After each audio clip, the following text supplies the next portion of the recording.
Let's go, boys. How are we? Nice to see everyone in the chat already. Let's fucking go. Someone said my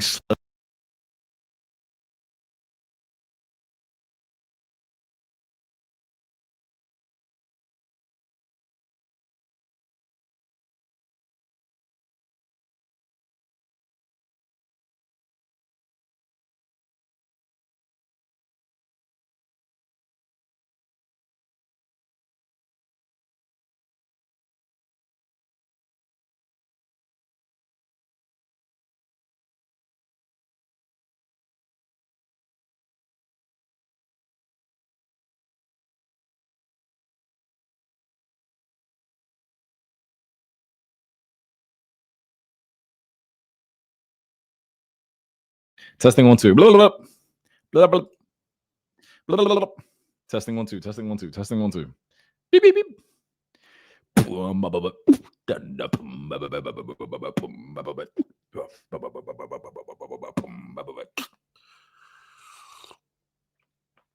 Bro looks chubby. That's it, boys. I'm going offline. Honestly, I fucking join for a second. I get fucking made fun of. Oh, I'm leaving, boys. I've had enough.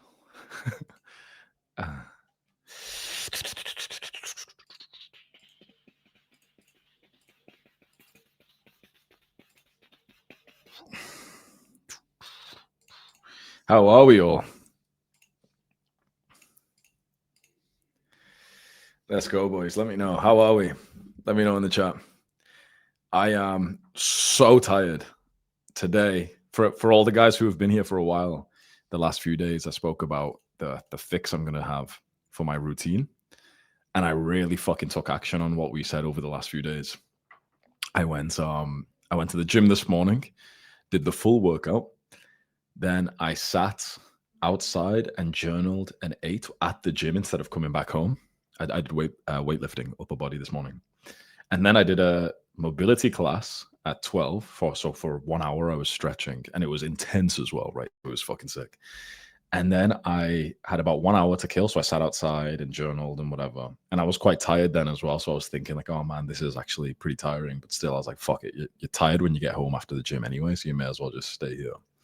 And then at 2 p.m. I had a kickboxing session. Like I just did kickboxing for the first time since like months ago with my coach James. So yeah, and then just came back from that. How fucking sick is that, boys? Literally a few days ago, I came onto the live telling you like, oh yeah, here's like something I'm struggling with is free time. Because free time's just fucking bullshit, isn't it? So, and I've just fixed that now. Let's fucking go. W's in the chat.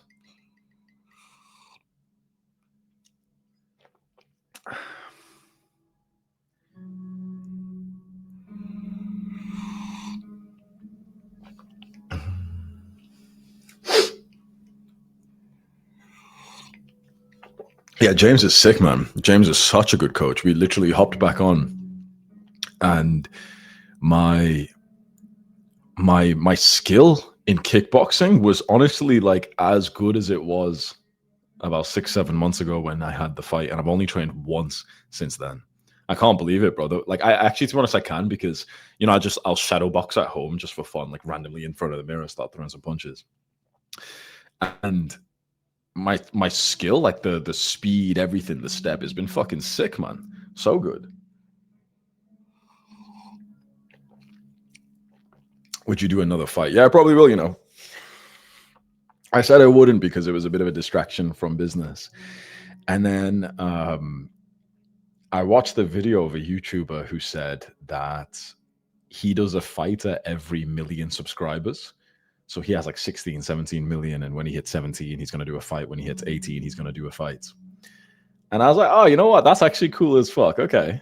I could potentially consider that. Like I'm training 6 times a week again. I just locked in that schedule with my coach. And I was like, yeah, I might just do like a fight like either once a year. So it's not going crazy for me. I'm not like going like crazy with, 2, 3, 4 fights. And either once a week, once a year, or every million subscriber milestone, and it's a bit of a community thing, right? Because it'll be hype. And I was like, we'll live stream it, and a lot of guys flew out to watch me live last time, like in person. A lot of guys flew to Bali, so it was quite hype for them as well. So I was like, yeah, fuck it. If you're ever going to take a holiday, why not just take it for this, right? To come watch me fight and to be next to like 20, 30, 40 of the boys here.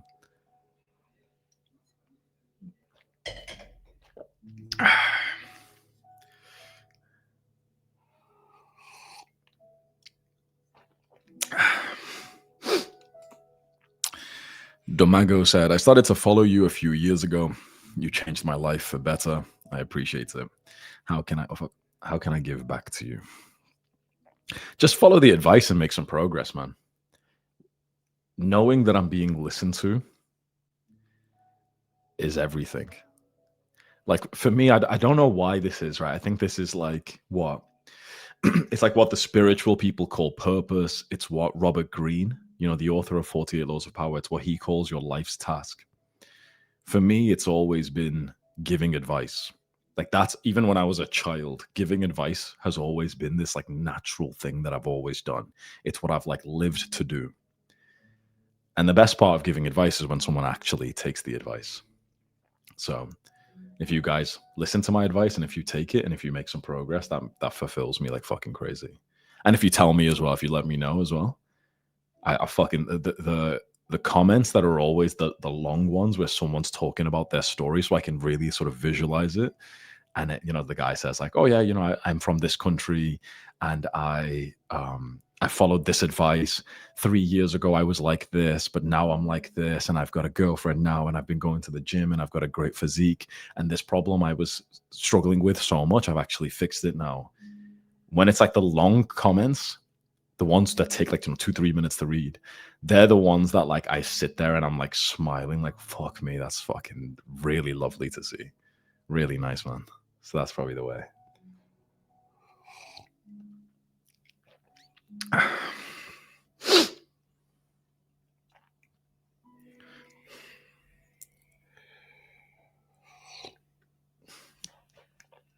Hamza's girlfriend. Hey Hamza, how's your day been? This is the most productive day that I've had for months. Honestly. Like I woke up, meditated 20 minutes, recorded a sick module. Look at this. Let me share my screen. I'm so proud of this. I think it's about an hour long. Tell me when you can see my screen, right? 55 minutes long. This is for my for this like advanced course that I've made, and it's just one part of it. So this is one part of one module. This is just like one section of the physique module. It's for the guys who are basically more advanced, right? It's for the guys who like they've used my advice for years, and they pay quite it's a very pricey course to like learn the highest level lessons to get to the next level. So this is like a separate program. Someone asked if that's for Library of Adonis. No, this is a separate one. This is like my advanced course. It's like, I think it'll be the second link in the description on this. And it might not be for many of you guys, no offense, but it's more for like 25-year-olds, 30-year-olds who have already been doing the right things for like 3 to 5 years. Once you've got to a sick level, how do you get even next level? Like if you're already in the top 1% of men, how do you get into the top 0.1 or 0.001? And that course is like all my lessons there. And this is one section of one module. So each module is going to be like, I don't know, minimum 2, 3, 4, 5 hours long. And this is one section of it. It's insane how specific, like this one section that I just showed you is for the guys who they've already built a great physique, but they're not doing so well in socializing or in making money. So it's about how they can lower the volume and fatigue from their physique and how they can then level up in the other areas of life, which is very specific advice. For most people, I'll just tell them like, okay, go to the gym every day. For these guys, they need advice to like, the psychological like mindset to sort of stop associating with the gains from the gym. So now they can free up time for other areas of life. So it's for that. It's for the guys who are like 25, 30 years old.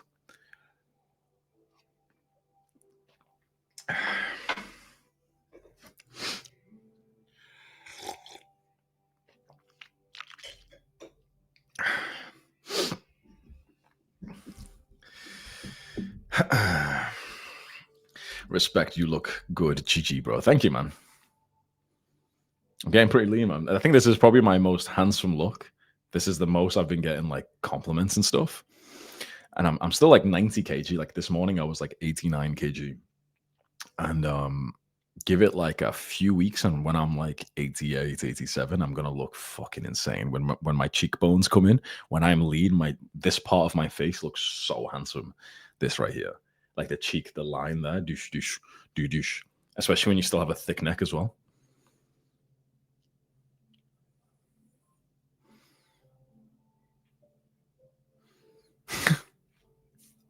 Whatever the fuck the fucking looks maxing guys do.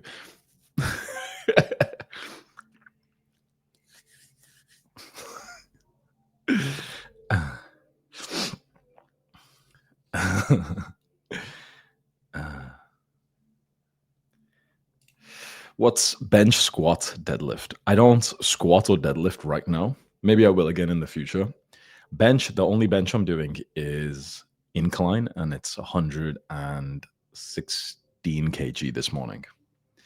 I'm not that strong. I mean, I'm fairly strong, of course, but I'm not that strong for like the size of physique and for how long I've been training, because I've never really done like that much strength training.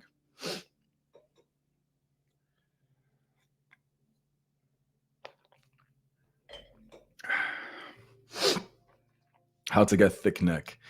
I think neck and forearms and calves are the muscles that you have to do about 20 sets a week.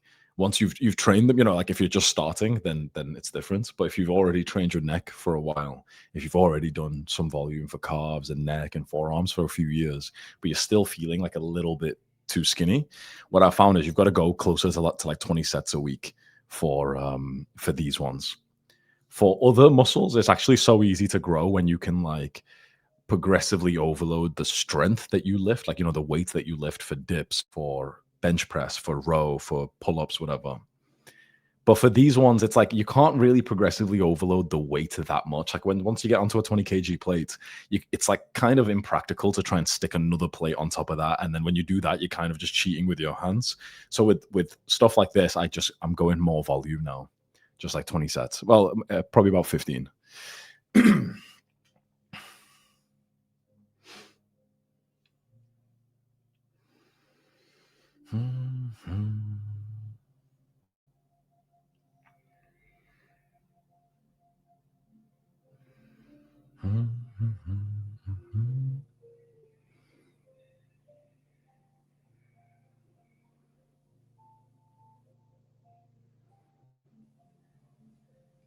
Favorite muscle to train?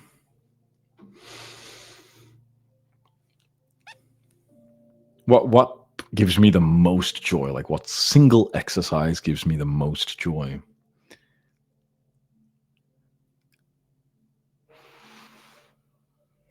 Sprinting feels fucking awesome. I know it's not muscle, but sprinting feels good.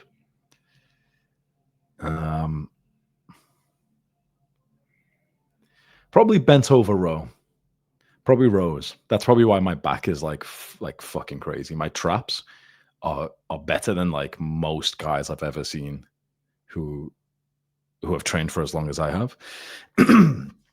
My traps are like fucking insane because I've never really done pull-ups much. I've always done rows. And so when you do rows, you hit way more of the traps, but you still get the lats anyway. So that's always my advice when someone wants to grow their back, do more rows and less pulls.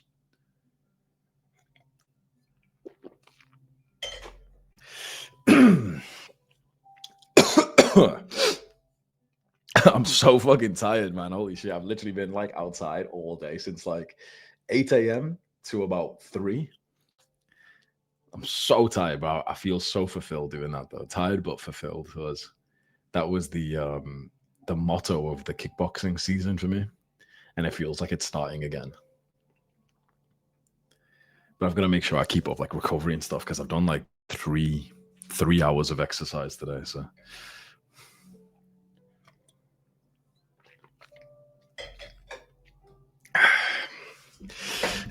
loving the new look, brother. Thank you, bro.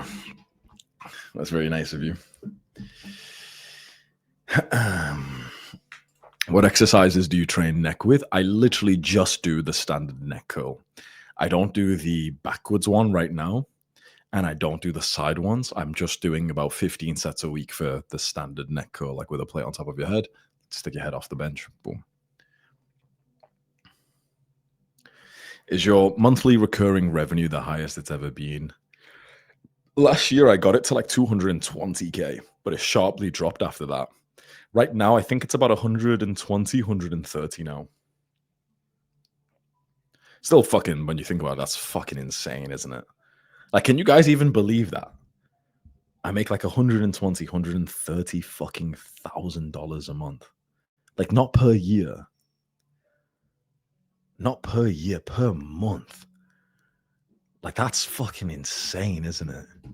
I hope you all, like, many of you tell me this, it's good, but like, I hope it never seems like I say that to kind of like be arrogant or something. Because for me, when I was getting onto this journey, there was a few guys who told the truth about how much they make. They showed it, right? Because it's kind of a bit weird to like show how much money you make.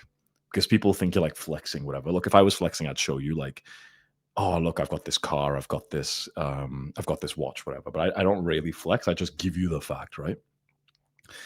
And there was a few guys when I was starting entrepreneurship about 5 years ago who would show exactly how much they would make. And I used to like really watch and think, oh man, that's so valuable. Like I was so grateful they did that, so that it gave you like a an idea of how much you could make as well.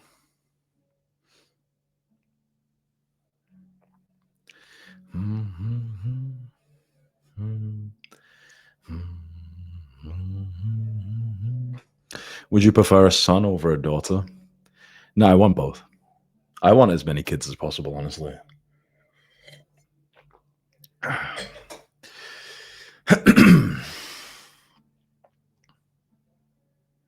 Why don't you buy a car? If I was in a country where you drive cars, then I would buy one. And to be honest, I might end up buying like a nice, like, some fancy one, like I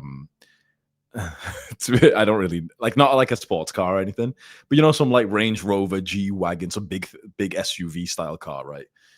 But I live in Bali, right? You don't drive cars here. So you just have like just a bike. You just drive like motorbikes here. So I just drive a bike. But I would probably buy a car if I was in a country where I would have a car if I was in a country. But like in the UK, for example, my first car that I bought was like 19K. This was last year. 19K. I bought it with cash, of course, and that is like it's less than I make in a week. So it was the equivalent of like maybe $400, $500 for like an average person. That was like the percentage equivalent for me buying that car. So it was like extremely cheap for me. And it was fucking awesome. Honestly, I bought it because back then when I bought it, I was going on a lot of like road trips and stuff, and it was so comfortable to sit in. It's like a big SUV car, right? It had like a sunroof and everything. And I got it when me and my ex were together, and me and her would like drive like big road trips and stuff all the time. So when I sat in it, I was like, oh wow, this is so comfy. This is the one. That's why I chose it. I never like flexed it to you guys or anything because it was like it's some I don't even know what brand it is, but yeah.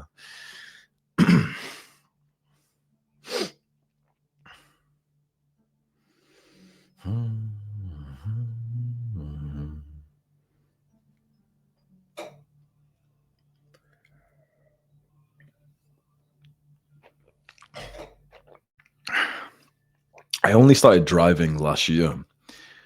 I I just didn't get around to it. Like I did my first lesson when I was like, I don't know, 18, 19, 20, whatever.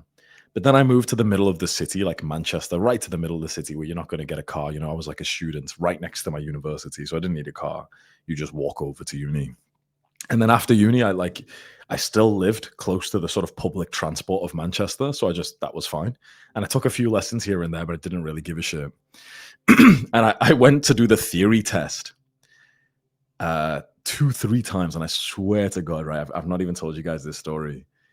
So the first time in UK, you've got to do 2 tests, right? You've got to do the theory test, like you sit on a computer and answer like multiple choice questions.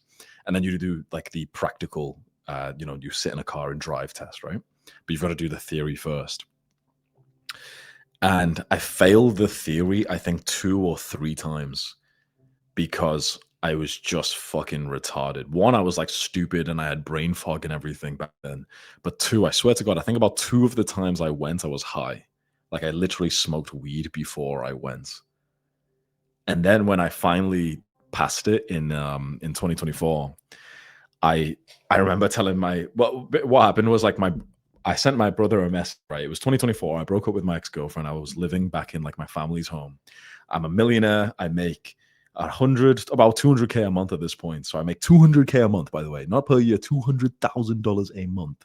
And I live at home with my family. This was like last year. And I texted my brother once. I was like, "Oh yeah, I'm like, I'm really bored, whatever." And he was kind of rude. He was like, "Okay, well, you're sat at home bored, but you can't even drive." And it was just what I needed. Like that drill sergeant mindset that I give you guys. It was just what I needed. So I messaged my sister because she's my assistant, and I said, "Book in my theory test for tomorrow." And she was like, "What, for tomorrow? You've not even been studying." And I said, "No, do it for tomorrow." She was like, "No, you need to study for like a month or 2 months first." And I said, "You do realize if you book it in for a month or 2 months, I'm literally not going to do anything until the day before, and then I'm going to study for it." So she booked the first test that was available, and I think it was like in 2 days or something. And I downloaded the app, which you can practice the test. And I didn't study for it. What I just did was I just practiced the actual test. Like I didn't study. I just took the test, saw my score, and I failed. I took the test again, saw my score, and I just failed just about. Then I took the test and then I passed. And every single time after that, I took the test and I passed, took the test and I passed. Instead of studying the real information, I memorized the questions and the answers. There's a difference, you know what I mean? This is the problem with studying in school. Instead of actually learning, it's easier to memorize the questions and answers. You guys know what I mean. Like the guys who are students here, you probably know what I mean. It's school is not about learning. It's about just memorizing the answers to specific questions that they keep on asking. So I just took the test like 15 times in one day. It takes like 20 minutes each time. And after the first two fails, I passed every single time. So then, like 2 days later, I took the test and I got like just under full marks. Like I think I got like two things wrong on the multiple choice part, and also like that you have to like click on a video thing to what's it called, like hazard perception test, whatever. It's like you watch a video and you have to click when there's about to be like a crash or some shit. So I basically got almost every single question right, just because I memorized it, which is fucking easy. And honestly, people are asking me, "Do you remember anything to this day?" You know what's crazy? I swear to God, I actually don't. If I had to go home and drive in UK, I'd be a little bit concerned, because I don't even know what like half the fucking road signs actually mean anymore. Honestly, like I'd be actually kind of scared to like, because here there's basically no road signs. I live in Bali, right? So there's no fucking road signs here. You just like try not to bump into anyone. But back home, obviously, it's like it's very strict the way you drive, the lane you're on. You can't just like randomly like drive on the opposite side of the road or anything. This is Bali's like a third world country. You can do whatever the fuck you want. You can drive on the opposite side of the road. It's fine. It's like nobody minds as long as you don't hit anyone and no one hits you. Okay, it's all good. But back home, it's like there's signs and there's like a T junction roundabout or some shit like that. I don't know how any of that shit works anymore. And then after I passed the first test, I got my sister to book in the practical, the real test for like 2 weeks. So me and my dad practiced for a few hours, and then I got this instructor. Me and him practiced like 5 hours. I went and I passed. Done. That was it. So about a week or 2 weeks after my brother sent me that message, I had my license, even though I had procrastinated it for like 4 or 5 years. Parkinson's law. I'm glad I did that though. It's a nice milestone of life.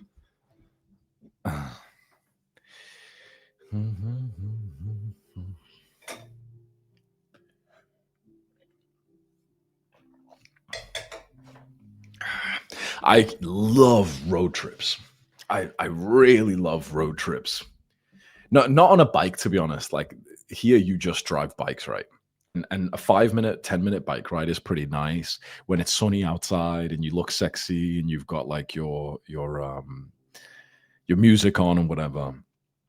But in a car in like a nice like cold country, driving like across the country, and it takes like 2-3 days and you sleep in the car or something, So much fun. You guys, when you get a girlfriend and you drive, you've got to go and do that. Get in the car, get it ready, and drive to like the sort of rural parts of your country. So if you're in the UK, drive all the way up to the top of Scotland. It'll take you like a few days. Sleep in the car, so wild it out, get a camping tent or something. So much fun. For a few days, don't even touch your phone. Just be so present with each other. It's so much fun. Stop off at like not at chains and stuff, but stop off at family owned restaurants and cafes and everything.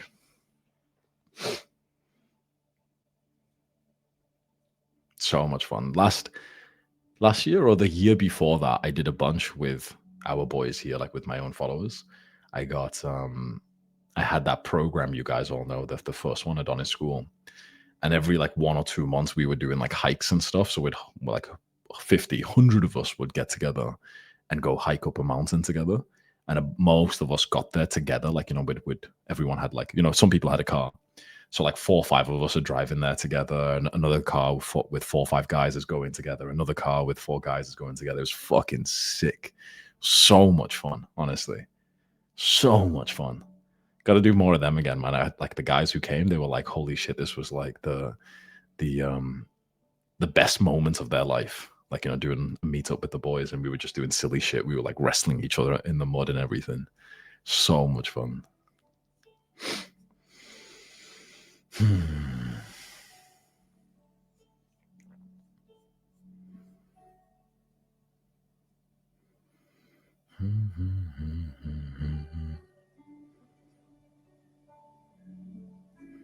Road trips can be either really fun or a complete disaster. I've never actually had a bad road trip in my life so far.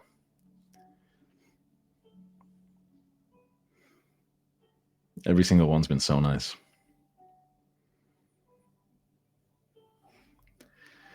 Okay, now we're getting deep. What do you want to be remembered as?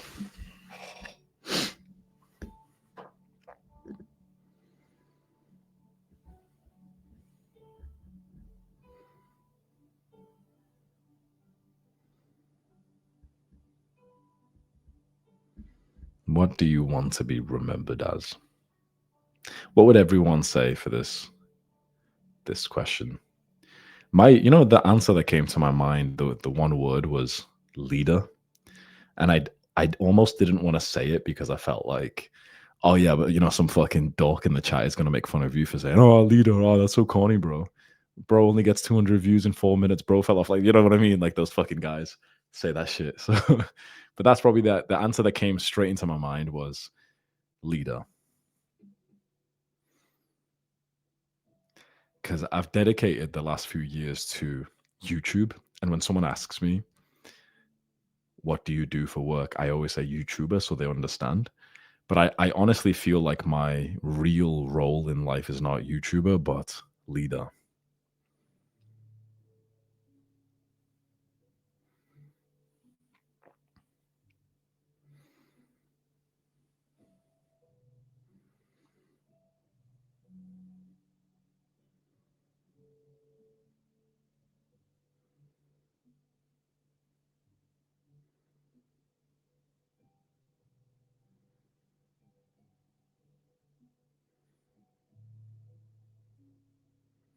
Yeah, this is what I've been thinking as well.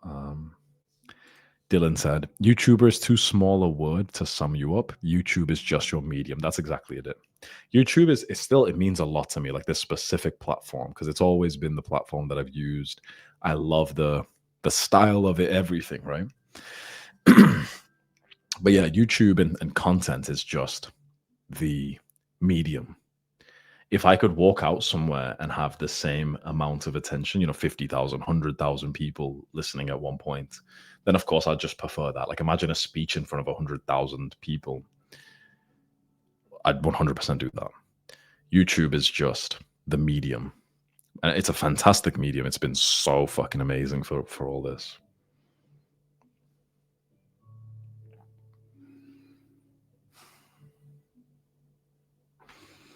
And a book would be a great medium. Yeah, this is what I'm going to be working on soon. Right now, I'm working on that course I just showed you guys.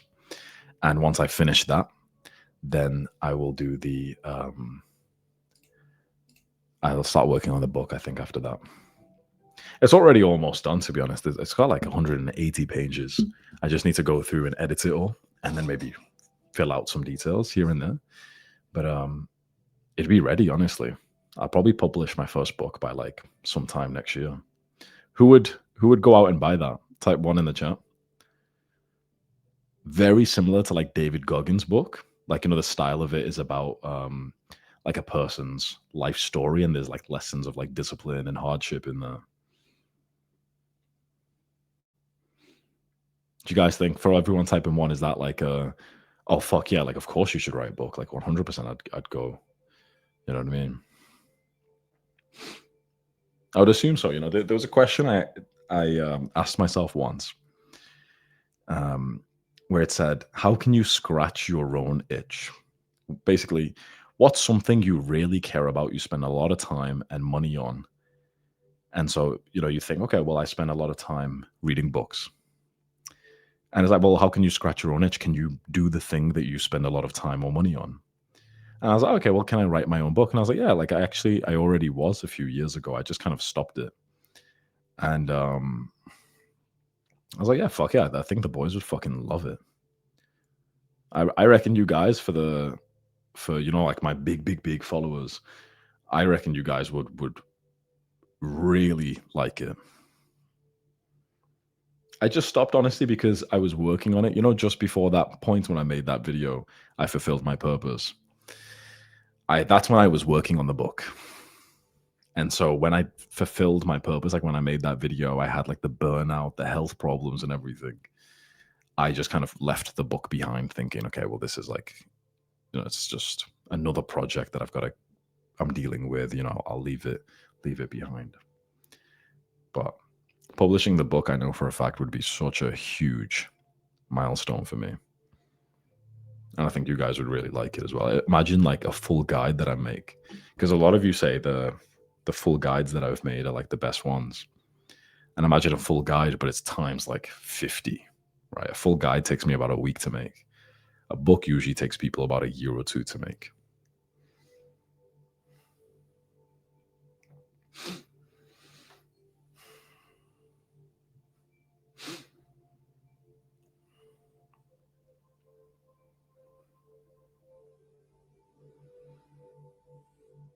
I think that'll be a great project to finish.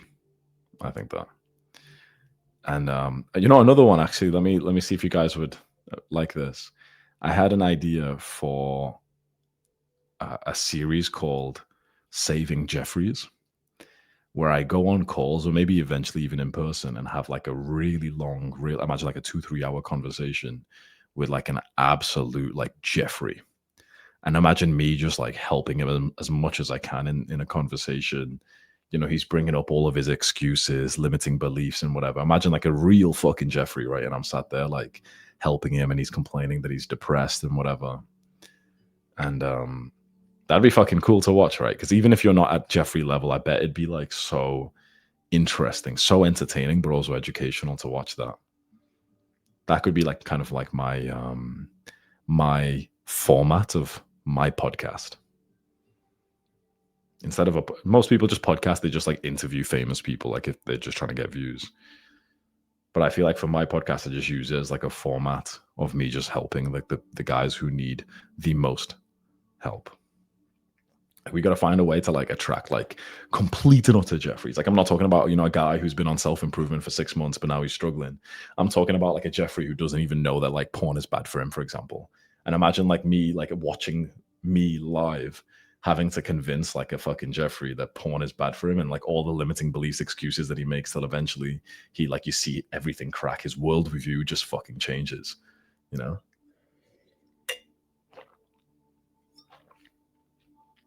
Can't wait for you to stop posting after 3 episodes. Yeah, probably, bro.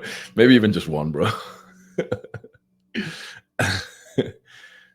I have several people in mind for you, Hamza, exactly what you're describing. I probably need you guys to refer them to me, honestly, because how can I find Jeffreys who'd want to go onto it? But you could sign a Jeffrey up. Imagine you've got like a brother or a friend who is a complete and utter Jeffrey. And imagine I go on a call with them and you see me for like 2-3 hours trying to change their life. That'd be funny as fuck, wouldn't it? You see, like, your fucking best friend on a call with me, and he's like, "No, actually, porn reduces your chance of prostate cancer."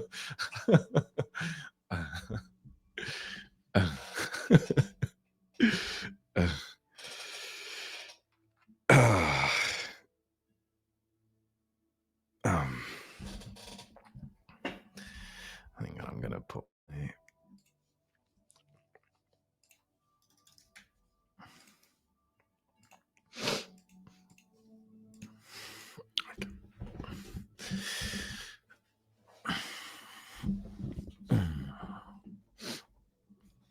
Okay, someone asked me a really deep question.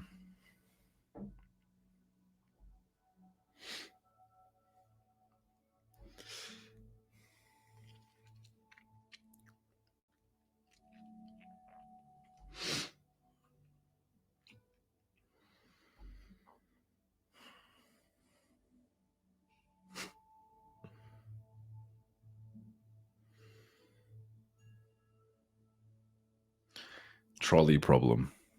I'm assuming this is the is this like the train is gonna run over four people or one person? If it is, then I choose the one person. Save four, kill one. Done. Or take the in fact, you know what's the best is take the one person, put him next to the four people, and then run them all over. It's just more efficient that way.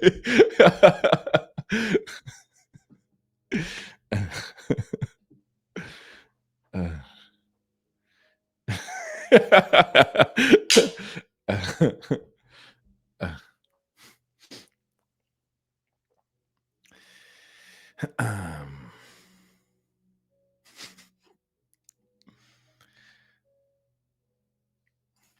who would you pass on your legacy slash goals to in the future after you feel like you have accomplished your goals?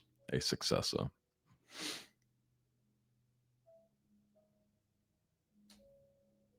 Honestly, I don't think I would. Usually, a lot of parents do this with their children, but I don't really think that's right though. I don't think that's right. Like forcing or really, really, really pushing your children hard to do the same thing as you, because look, each one of us has an individual and unique purpose and style of things and a different mission. And imagine I have a son, right? And I really like force him to take on the family business and to become like, an influencer and whatever. And that's pretty good for wealth generation, for like generational wealth. So you don't reset progress monetarily.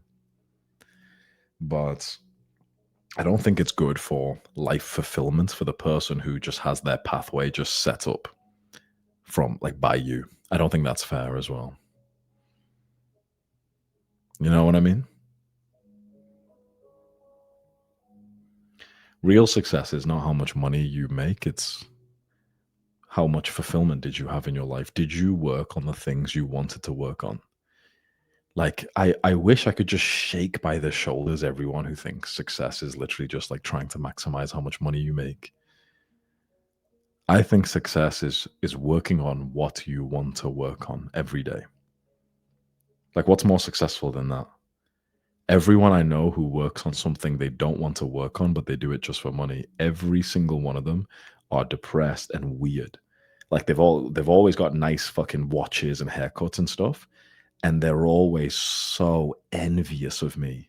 Always. Every single time I meet someone who does drop shipping, trading, OnlyFans management, whatever, they always like I can sense it. It's like they're so desperate to like switch lives with me every time.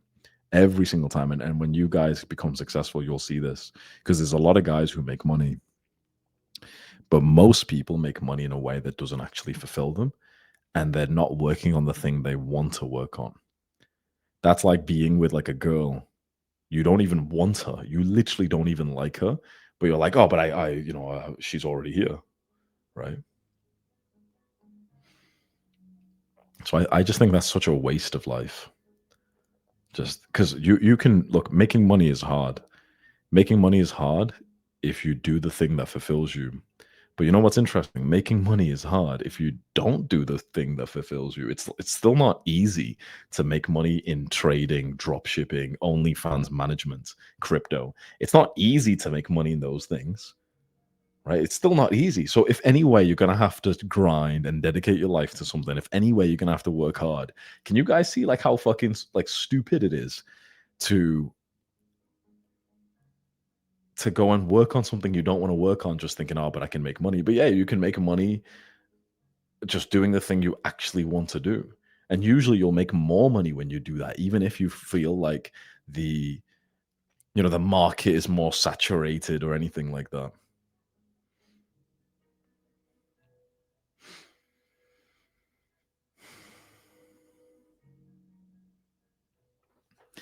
You know what guide I need of yours? How to be happy. I think you've made great progress recently. Yeah, thank you, bro. Thank you for being here in the streams the last few days as well. Appreciate that, man. Yeah, I could do a full happiness guide. That'd be kind of cool. Yeah, let me write that down. That's a great idea, bro. Thank you for that.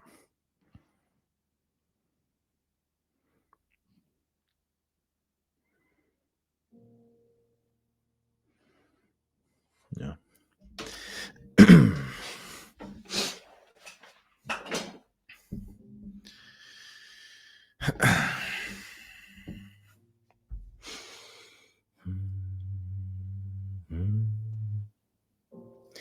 Who has been absolutely and utterly depressed and so unhappy? Type 1 in the chat if you would have classified yourself as someone who was very depressed and very unhappy.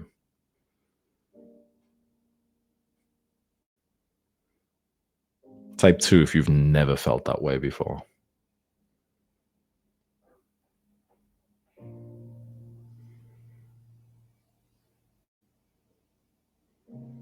So many twos. That's really good to see. I would type 1.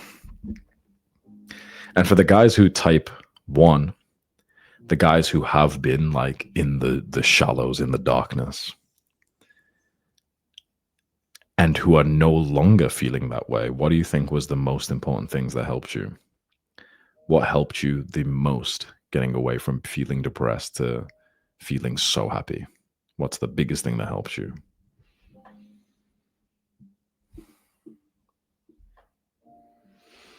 Moving on, friends, God, having something to work on, meditation. Hamza, you did.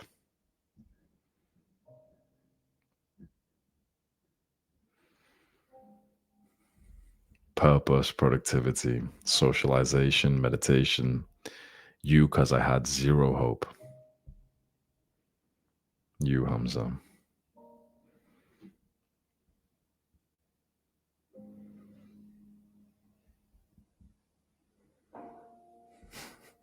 New girl. Yeah, for me, it was in general, it was just self improvements. I had like a few glaring problems, like I was smoking weed. I was eating like junk food and stuff all the time. Like every day I was eating shit food. This was in COVID as well. So the gym's closed and I just completely stopped working out and exercising and even sunlight really as well.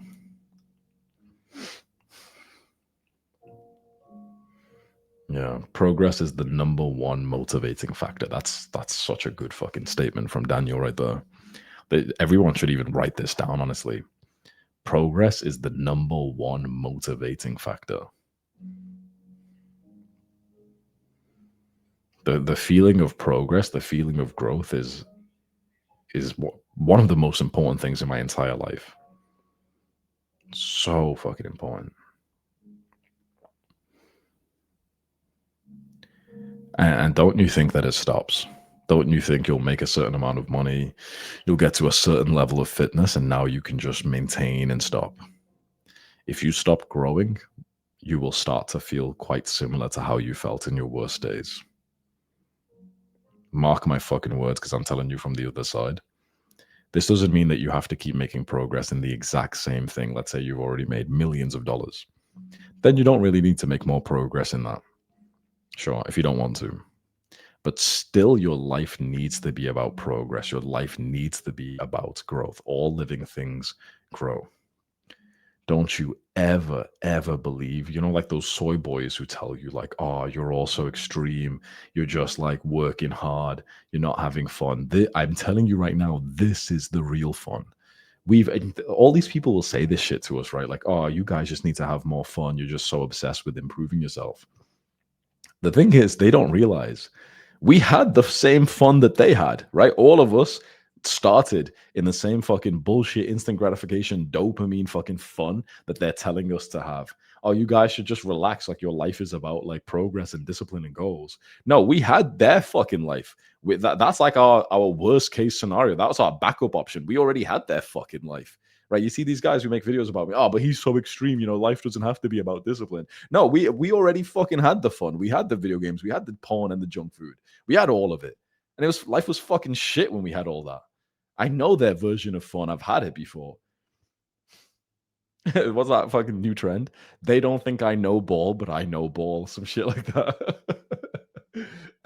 I'm telling you right now, how you feel 24/7 is higher than the highs that these degens feel. The highs that these Jeffries chase is still lower than our fucking baseline. So we can cheers to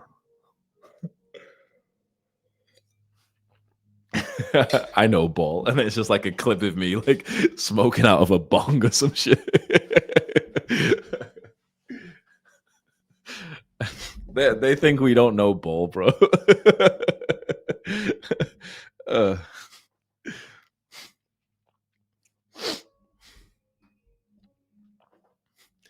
our lows are their highs. Weed gets you to like a 7 out of 10 high. That's why when you're not a fucking retard and you smoke weed, you actually feel worse when you're stoned than you do when you're sober. Anyone relate to that?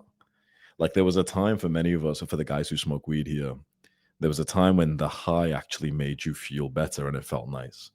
But you get to a certain point in life with a high, okay, it brings you to a 7 out of 10. But you get to a certain point in life where you're actually at a baseline at 8 or 9 or 10. And when you smoke weed, you go to a 7. You literally like feel worse high. Only fucking like retards feel better when, for example, they eat junk food or they smoke weed or they scroll or whatever, because their baseline is so low because of like how fucked up all their dopamine is.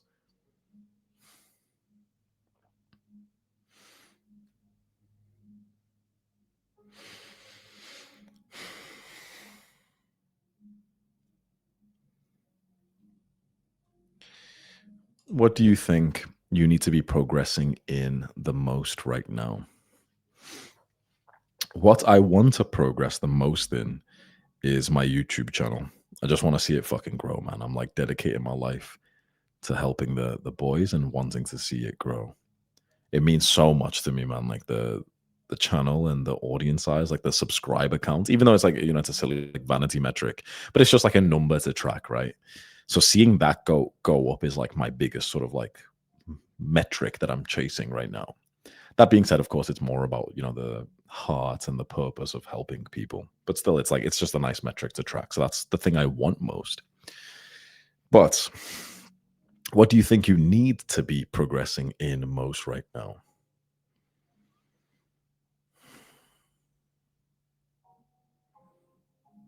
What do I need to be progressing in most?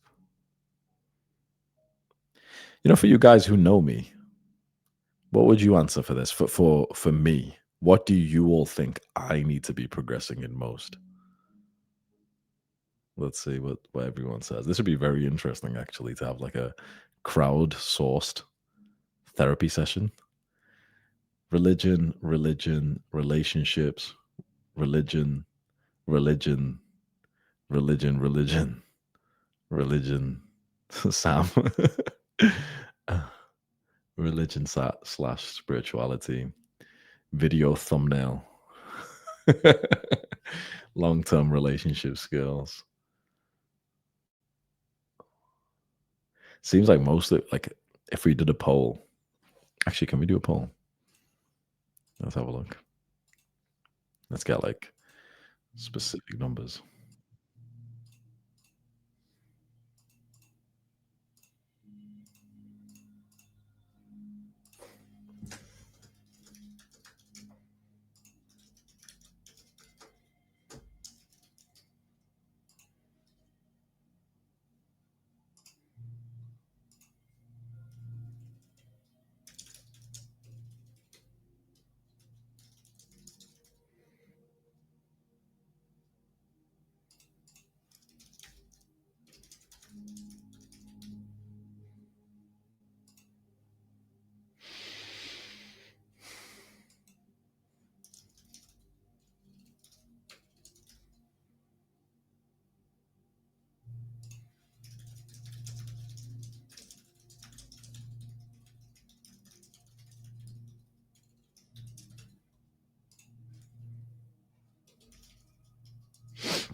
We got okay, religion, relationship, wife, family, kids, business, work, money. What's one more option I can add to this poll? Let's see some of the.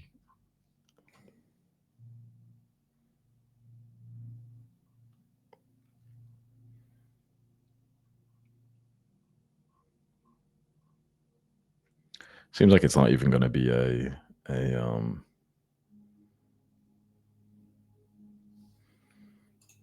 Maybe we'll do like a health, fitness, mobility, muscle. No, no one's gonna vote for that, bro. I definitely don't need that much more muscle anymore. Okay, we've got a poll on the screen. Everyone, go have a look. I feel like it's gonna be such a clear win for religion.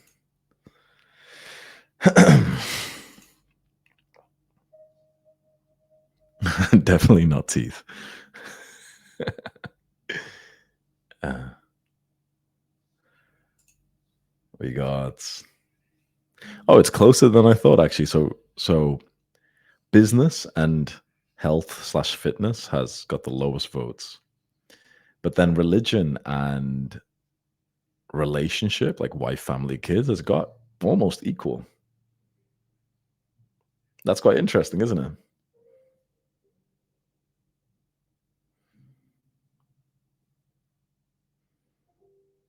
Yeah, that's so interesting. It's about equal. So for all my followers, basically most of you think I need to make progress in religion and relationships.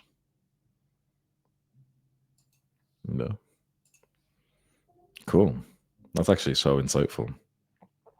And it's interesting because when you have like a glaring constraint like that, it's so easy to overlook it, right? Like, most of my time goes towards work and fitness. And it's interesting because that's actually probably the least thing that I actually need to make progress in.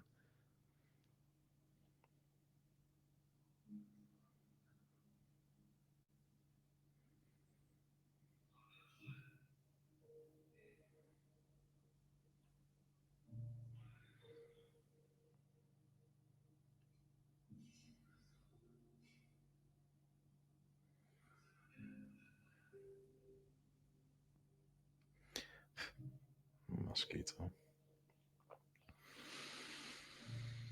Hmm. Do you think you are avoiding what you need to be doing? I wouldn't say I'm avoiding it, and I bet you guys do this. You kind of just fill up your time with the things that are frictionless and most enjoyable and most addictive. When we were Jeffries, that was like video games and porn.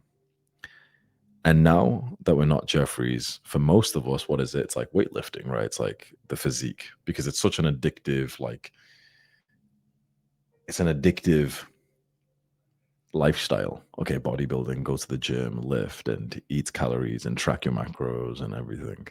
And money as well, exactly the same. It's like a game.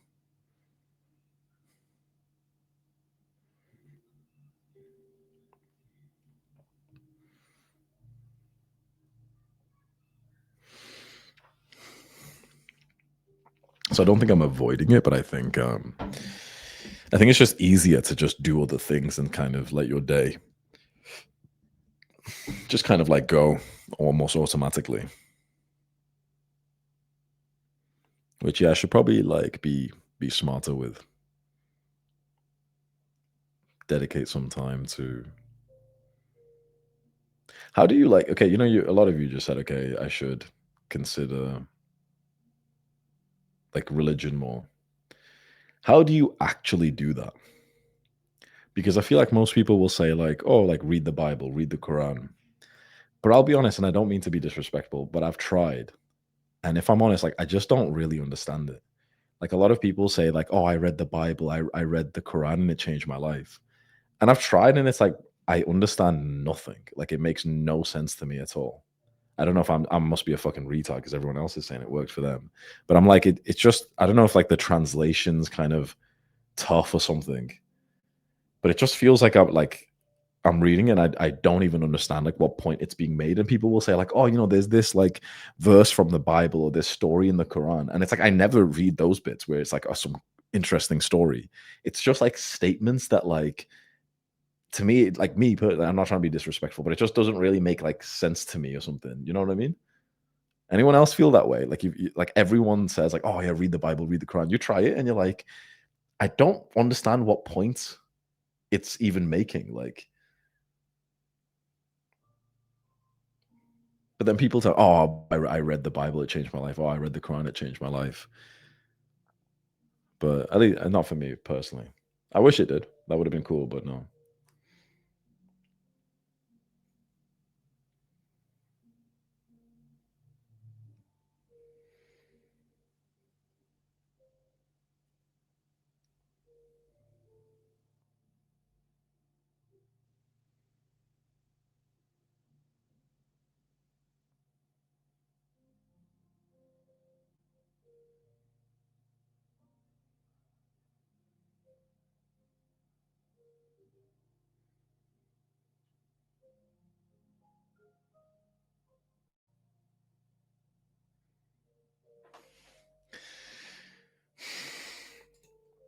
Download Hadith collection. That's the saying of Prophet Muhammad, peace be upon him. That's what clicked for me. Hadith collection. Okay. Oh.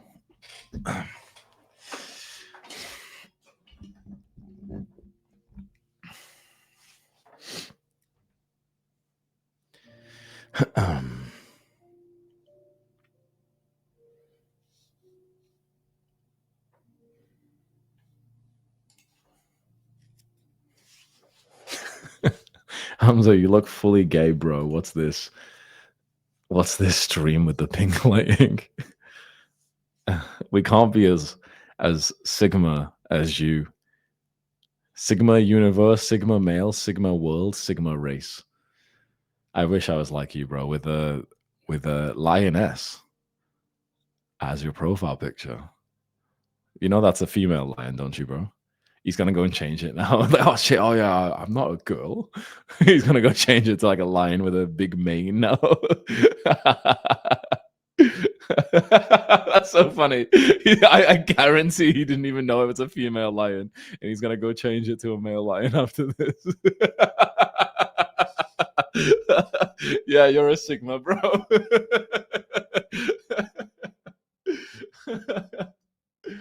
That's so funny, bro.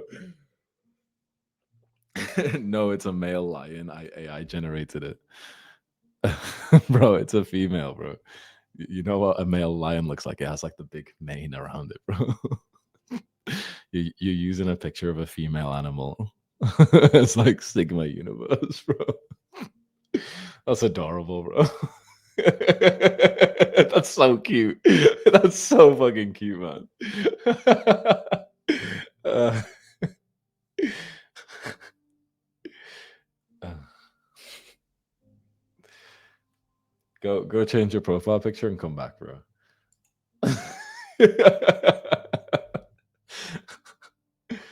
uh, uh,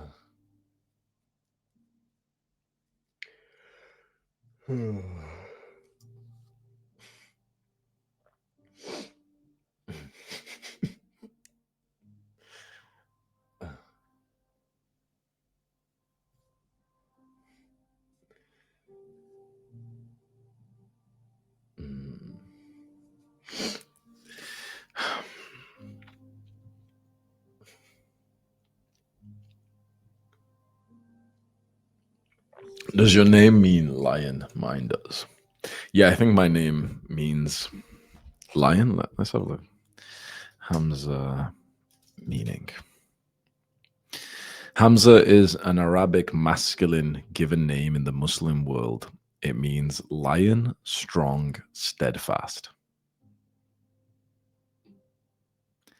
Strong lion.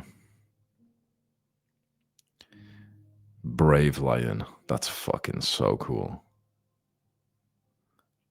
That's probably one of the coolest names you could even have, honestly.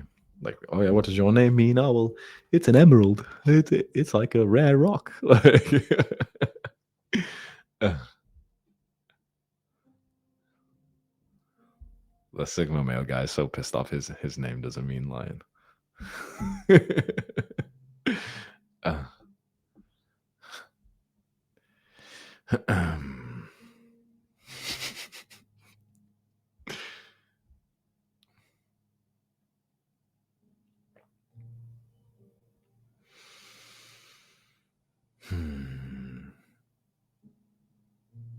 Do you ever get burnt out?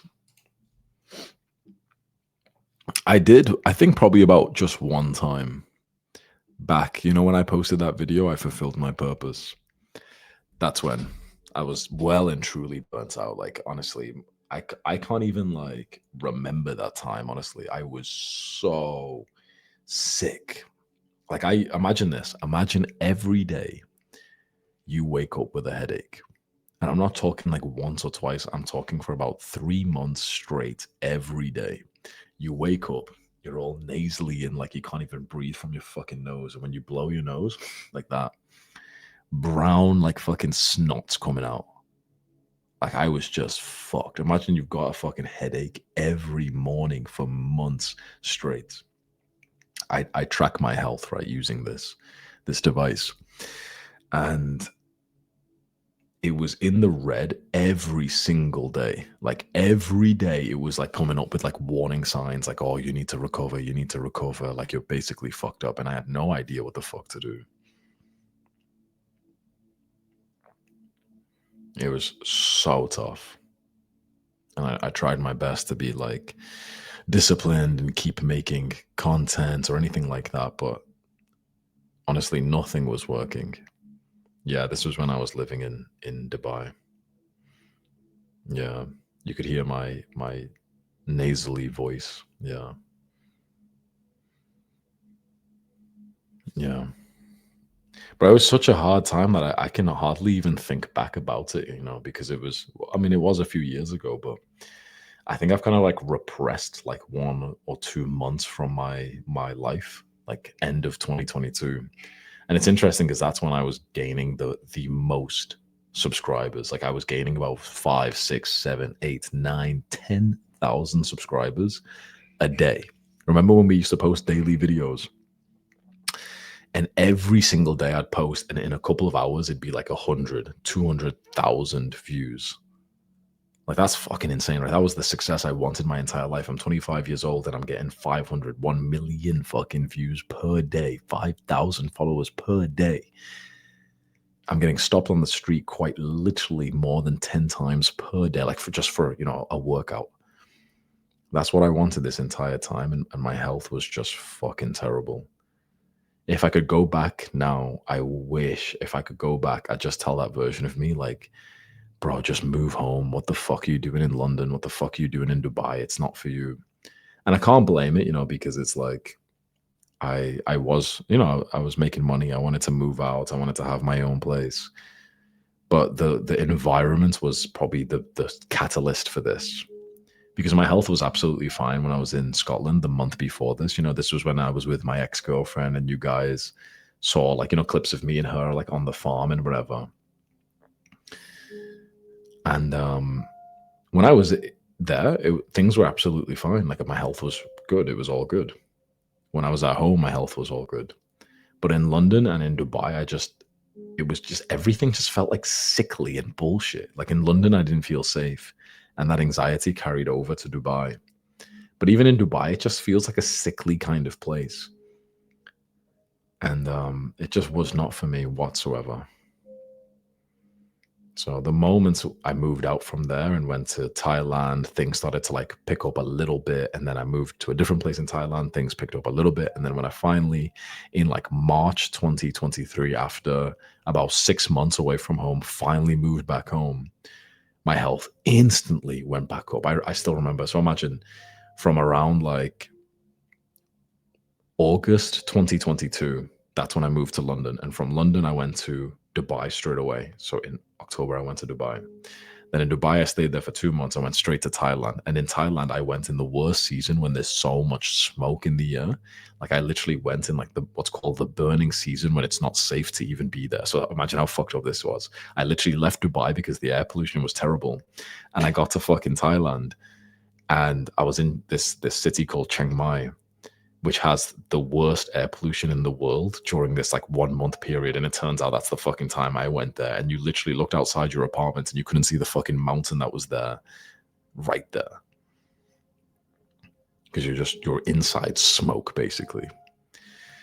And it was only when I finally got the fucking flight back home, got like into my normal bedroom, with my family, and straight away got changed, went on a run, and like the fresh English countryside, like the nature, oh man, it felt fucking amazing. It felt like being like alive again. Like this was my environment. This is like the what I needed. So for like 6 months, my health was shit. I had headaches. I couldn't even breathe from my nose for 6 months straight. I had like a headache every day. I didn't know what the fuck to do in my life. I had like 1 million subscribers, 1.5. I'm making money. I'm getting everything I wanted. And it was only when I went to an environment that I really liked, that's when I started to feel like happy again. So if I could go back in time now, I'd say to that version of me, don't even fucking move to London, man.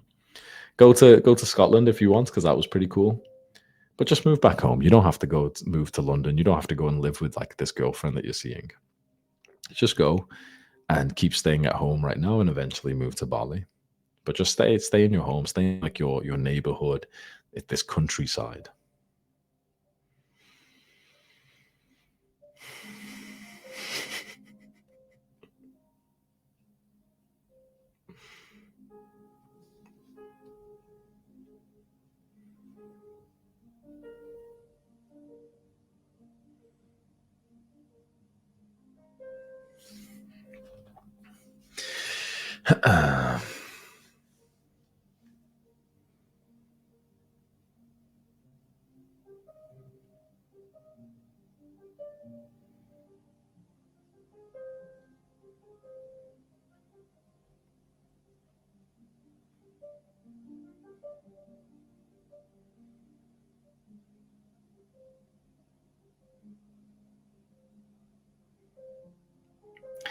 The music is my journaling playlist.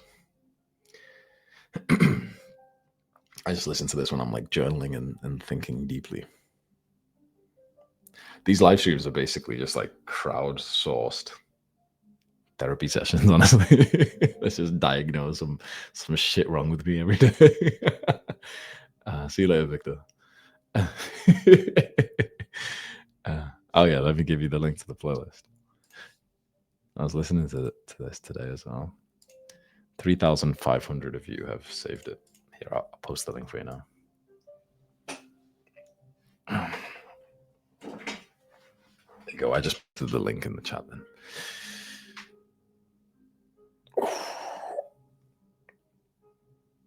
Oh. Oh.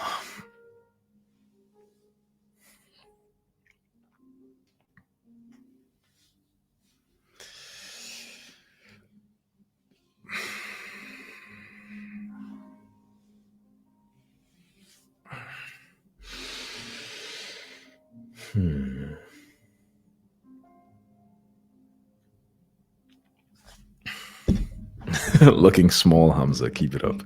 Yeah, thanks, bro. I'm definitely not going to kill myself after hearing that.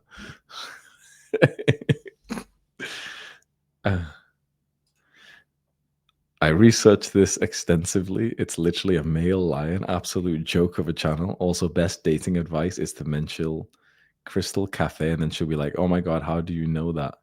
Hamza could never. Oh, thanks for that advice, man. I really needed that, bro. Thank you, brother. And I'm glad that you researched this, bro.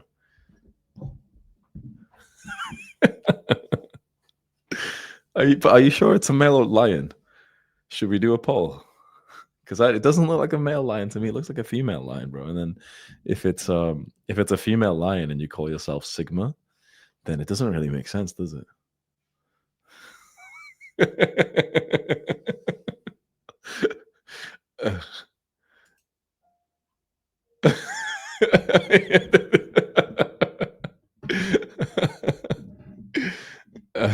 it's a transgender lion, bro. How is that Sigma male, bro?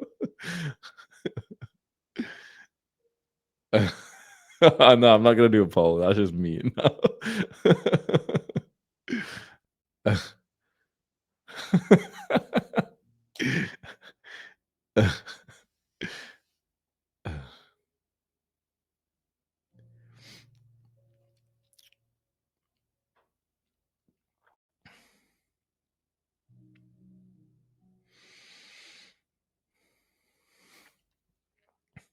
Okay, someone ask a very deep question.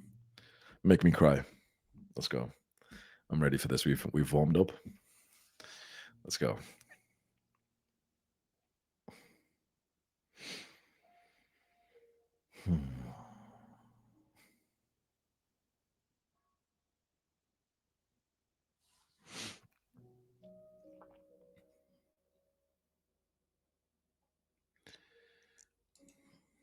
Do you fear death? It's not death like not existing anymore. That's not what I'm scared of. What depresses me is the passage of time that you can't stop or slow down. I'm the kind of guy who everything I wanted to achieve, I've achieved it. I've had complete control over my life, over my success, my outcomes, my health, my fitness, relationships, everything. And time passing by is one thing that you have no control over. Time is passing. And that gets me sad. Less so for myself. More so when I every time I call my mom, every time I go back home, it's been months, it's been years, and I go back home and I see more silver hairs on my mom's head.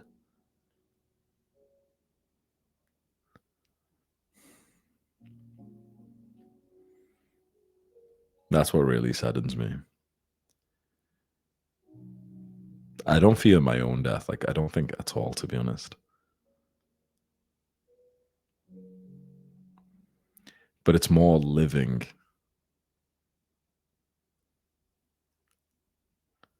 and someone else you love passing away.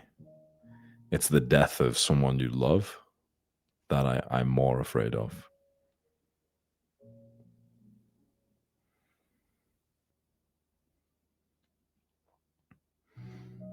Honestly, if I died today, I'd die happy and fulfilled. There's way more in life that I want to do, of course. I wouldn't want to die today, but if I did, I think I'd be more at peace than most people.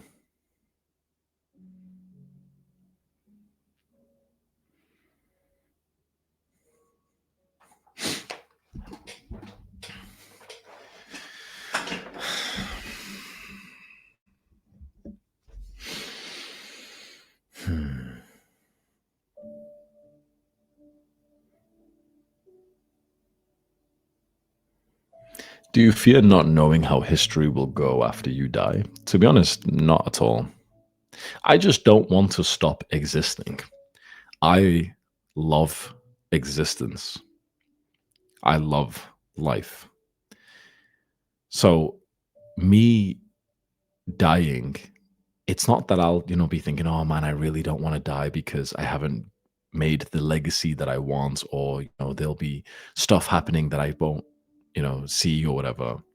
It's more that I quite like living and existing, which I know sounds like a, basic fucking take, but honestly, like not everyone can actually say that.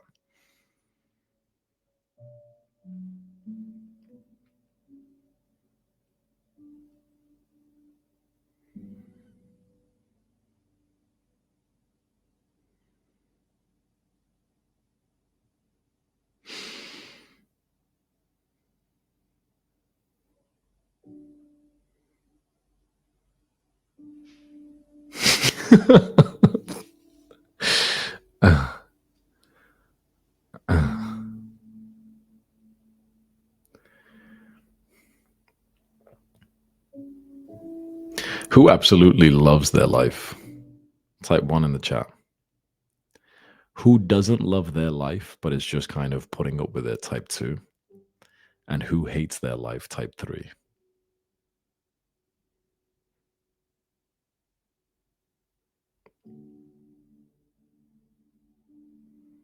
So many ones. That's fucking awesome to see. Some twos, some threes.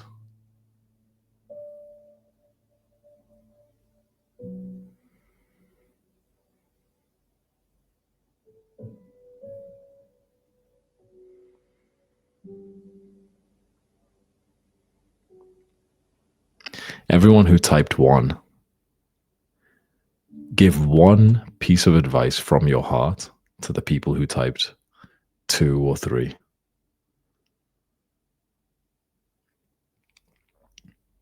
One piece of advice you'd give to someone who doesn't love their life or actually quite dislikes their life. Be present, be grateful. New haircut.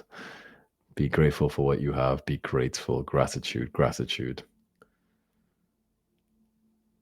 Heal your trauma. Become a Hamza Glazer. Habit tracker. Enjoy life more. Never give up. Meditate. A relationship with Jesus Christ. Make progress. Lion profile picture. Embrace your family. Someone else would kill to have your life, so be grateful. You know, telling someone to be grateful, it sounds like condescending, right? It sounds like you're being an asshole. But actually, honestly, it probably is some of the best advice that you can give. Because people will say, like, oh, but it's easy to be grateful because you know you're successful, you're this, you're that, you know, you've got money. Right? Someone could say that to me, like, Hamza, it's easy for you to be grateful because you're successful, you've got money, you're sexy, you're tall, you've got a big dick, you're handsome, you've got great teeth, so many girls are into you, everyone respects you, you're an amazing person, you're definitely not narcissistic, you're definitely humble, and you're very successful and very attractive. You know, everyone says this to me, right? Oh, so it's so easy to be grateful, right? But look, that's that's actually not the case. You would think it's easy to be grateful if you're successful, whatever. But actually, most like successful Chad-like guys, actually, they're not grateful. A lot of them are still depressed. Chads kill themselves all the time. Honestly, like as much as like Jeffries do. You'd be surprised, honestly. So being grateful is not determined by your like level of success and like, oh, well, I can't be grateful till I've got like the car or something. No, because there's so many successful people who still aren't fucking grateful. And there's so many poor people who are. So it's like, it's not based on the success that you've gotten.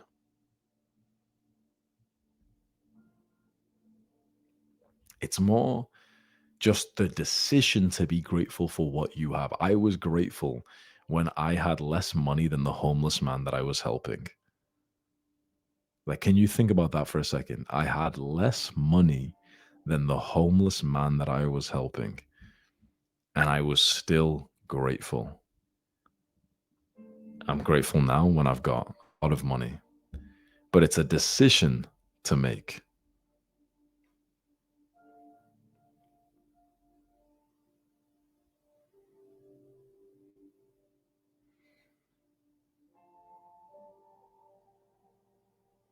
That's the way to live that made you here. Yeah, I really think it is. I was grateful when I had nothing. I really, bro, like I didn't even speak to my family for a year. I felt like I had no family, no support from them. I had a girlfriend who I couldn't even be like myself around. She couldn't be herself around. It was toxic. It was worse than being single. I had an apartment I couldn't even afford. And I was still starting like I was still starting like gratitude and meditation. Someone said, seriously, check your donos, big bro. Let's go. Gautham became a YouTube member. Sweet, bro. I don't know what that means, but fuck yeah. Gautham, Hamza, wish me luck. Got a sales call tonight. If I close it, I'll give a random person 1 month LOA sub. Also, I just meditated 30 minutes right now. Let's fucking go. Let's go, man. I hope you close that sales call, man. Aries Fishing. Have you ever tried language learning? No, never actually. Never. I've always just like, maybe it's lazy, but I've always been like, just wait a couple more years and we'll get things that like translate automatically. And I'm pretty sure Apple's just released like the newest earphones that actually do that. So it just seemed like, oh, why am I gonna spend my time learning this when you can just like, boop, done. Kale Archer said, hey brother, you have changed my life. This amount of money cannot show how much you have changed me as a man. Wait for my come up, bro. Hoping to change lives like you've changed mine. Much love, brother. Fuck yeah. Thank you so much, brother.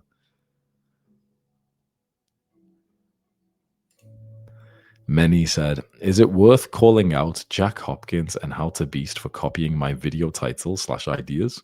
Or should I take it as a compliment? After you, they inspired me to start YouTube anyway. Title was This happens when men learn to fight. Not really. If they're copying like word for word what you've said, okay, fair enough. But just titles, honestly, it's not that big of a deal, honestly. Big love, Felipe. Big love from Brazil. Been watching you since 2021. Meditating and gym changed my life. Trust the process, bro. Fuck yeah, let's go, man. And then Joshua said, trying to share my story of going from being unable to walk to running a marathon months later, making content on it, but I want to know what you think. That sounds fucking awesome, man. I think storytelling is really the way for content. And if you've got like a story that people that can inspire people, I think that's fucking awesome to talk about, man. I've been telling my friend Kaz, I've been telling him he needs to tell his story more. And all of you guys as well, like whether it's in content or just in your social life or it's just in your dating life, tell stories. And when you first start telling stories to people, you're going to realize the power of storytelling is absolutely amazing. You will captivate people more than you've ever done before. Like if you feel like you're the type of guy that people don't listen to, the moment you start telling them a story, I promise you'll realize they're all listening. You'll probably fuck it up after that because you don't tell good stories. But yeah, it's fucking powerful, man. Crazy Albanian. I never had a girl at 20, but speaking to girls in the gym, is it a risky investment? I'm also in aesthetics. No, I don't think it's really risky. I'd 100% go speak to girls in the gym. Project Great Man. Hamza, I'm grateful for every lesson you gave to us. You really changed my life. I'm so hyped for new self-improvement, period. God bless you, brother. Fuck yeah. Thank you, man. I can't believe you guys give me money for this. Honestly, like you really don't have to do this. Like not like an asshole, but like boys, I'm already rich. Honestly, you don't have to fucking give me money. I'm like fine. If you want to like, the links in the description. If you want to buy like the programs and the community education, by all means. But you don't have to give me money, man. But I appreciate that. It's fucking such a nice gesture. Hamza, brother, I've got my testosterone checked and it's relatively high, but I still lack virility and wake up tired. Any advice? If you have gotten high testosterone levels, first of all, I'd ask you, is it actually high? Because high on the normal range is like 600, but that's actually pretty fucking low for young men. Like we should probably be like above 1,000, but no fucking person will say this to you because the average is so low. Like one thing I hate about testosterone, like especially with these fucking nerds, like the YouTubers, they'll tell you like, oh, if you're in the normal range, you're fine. But the normal range is literally based on fucking Jeffries. So it doesn't make sense that if you're close to the top of the range, like 700 nanograms, it doesn't make sense that people will say like, oh, that's high testosterone, because it's not. It's high. It's compared to like fucking guys who smoke and drink and go to sleep late and jack off and don't eat clean food or whatever. Sure. But is it high for guys who are like doing all the fucking work? No, it's not. I believe like our levels should probably be in like 1,000 or some shit, especially if you're like 20 years old, you don't drink, you don't smoke, you sleep well, you eat clean. It should be like probably above 1,000. So every guy who thinks he's got high testosterone, usually it's actually like a little bit like mid. like 600, 700 is like still a little bit probably fucking low. Like testosterone levels for young men should probably be above 1,000. But look, any fucking nerd who's watching this, especially like the YouTubers, they'll watch this and be like, actually, no, dude. Like the range is 200 to 700. So if you're in that, you're actually fine. Like, fuck you. Who the fuck gives a shit about the range? That's like me saying, like, oh, well, the average wage of the world is like $7,000 a year. So if you make that, you're fine. But it's like, no, stop being a fucking retard. You've got to make it more specific. Why do I care about the average wage of the world when I live in somewhere else? I live in a more expensive country, and I've got better qualifications, and I've worked harder, right? So advice for you, like, first of all, what's the number, and what's the number? Because I wonder if it's actually high. And then after that, I'd say, okay, keep boosting it, keep living the sort of high tea lifestyle, sleep for as long as you possibly can. Like, honestly, most of you guys should really be considering going to bed at the same time as me, like 8 p.m. Honestly, I hate to sound like an asshole, right? But like, honestly, you should, almost all of you should be ashamed of yourselves. I'm already rich and I go to sleep earlier than all of you, right? How fucked up is that? Think about that. How fucked up is that? I'm already rich. I'm already muscular, and I pay more attention to sleep than you guys do. Like, if you've got a shit physique right now, I want you to feel bad because you're saying, "Oh man, my physique's so shit. I wish I could get a better physique." My physique's already fucking sick, and I go to sleep. I wind down for sleep at 8 every night, and I fall asleep by about 9, and I wake up at about 6:30 every morning. How am I more like fucking sleeping more than the guys who've got a shit physique and who aren't making money, right? I almost never ever see a guy who's sleeping right, who's sleeping enough. And to sleep enough, for most of you who have to wake up for school, well, then you have to actually sleep in the morning. So you have to sleep earlier. You have to sleep like 8 or like 9 p.m. maximum. Set the alarm so you get ready for it, get into such a consistent routine. Like my sleep is so consistent that all of you guys in the live stream start telling me when it's my bedtime, because you all know, okay, 8 p.m. I close the stream, and within like 20 minutes I'm lying in bed, and within 20 minutes after that I'm asleep. And I wake up at 5:50, like 4 or 5 days in a row, basically. Right? And I'm not saying this to like sound like an asshole, but it's like I have less of a reason to sleep as much. I already have my dream physique, or 99% of the physique. I already have become successful. So for you guys who are ambitious, who really want to make as much progress as possible, then consider actually like go to sleep as early as you possibly can.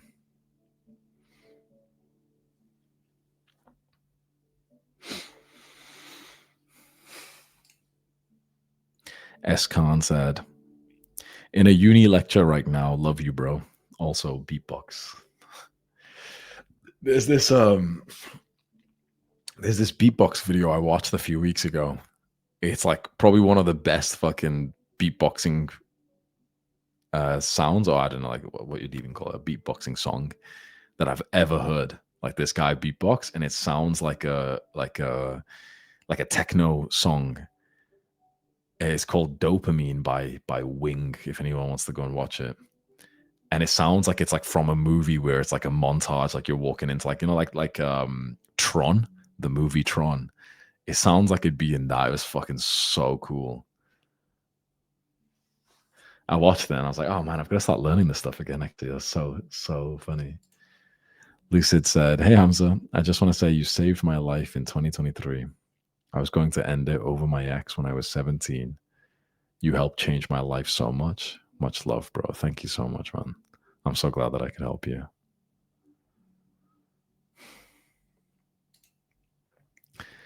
Hey, bro, could you please read my first comment? It will mean the world to me. You're my idol. Oh, yeah, it was the guy from before. Bro, I don't know what to do. I'm 28, never dated, really like and practice self-improvement stuff, but I'm done now. I need to know this leads somewhere. I want to be at peace like before, but I kind of feel hopeless. What's the problem here? I'm 28, never dated, really like and practice, but I'm done now. I need to know this leads somewhere. Like, are you asking if this path leads to you like being able to start dating girls? Is that what we're asking here? For all the guys who are watching this in the chat, type 1 if this pathway has helped you to become more attractive to girls. Let's see. I would type 1 as well, 100%. Whenever someone tells me like, "Oh, I've been following your advice for a while, but I'm still not getting girls, it doesn't work."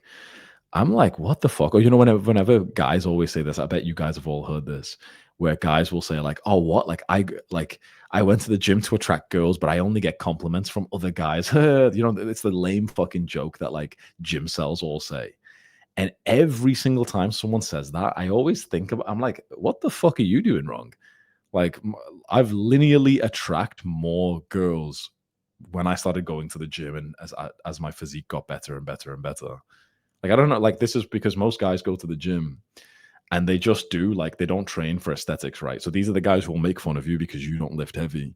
But then they'll go on Reddit talking about like, yeah, the girls don't even like the muscular guys anyway. I train for girls, but only guys like it. Like, no, if you train and you look fucking sexy, bro, like girls literally like they masturbate to the guys who go to the gym. Like girls literally fucking like goon to my fucking pictures and my videos and shit like that.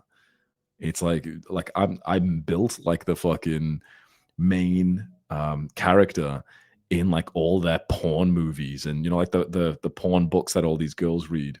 And it's like the abusive fucking brown guy who's like crazy or whatever. And he's sex as fuck and he's powerful and he chokes her and he slaps her in the face and shit. That's like the fucking person. That's like what I look like, right? It's like it's absolutely gonna help you. Of course it is. You turn into like so many women's fantasies when you get onto this path. It's fucking insane how much it can help you to become more successful. So 100%, and I understand why you're doubting it because maybe you haven't seen the results just yet. But I bet for the guys in the chat, like who feels like their physique has helped them in dating, and there's a bunch of guys who are commenting like, "Oh, what you've just said is crazy," but who actually kind of agrees with what I've just said there? Like, you've built a sexy physique, and now girls literally lust over you.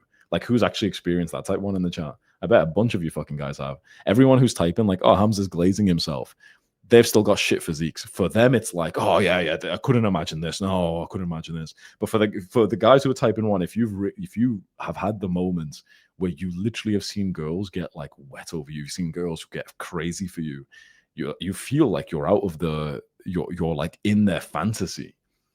And one of the biggest parts of it is 1, have the sexy physique, but 2, also have the sexy personality.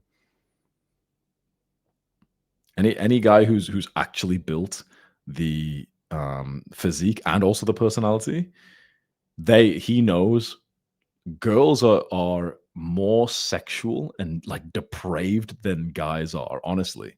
Like girls are so horny, honestly. Like only guys who actually get this, and every other guy who's going to be watching this thing, "Oh yeah, right, bro. Oh, you're glazing yourself. Oh, you're glazing whatever."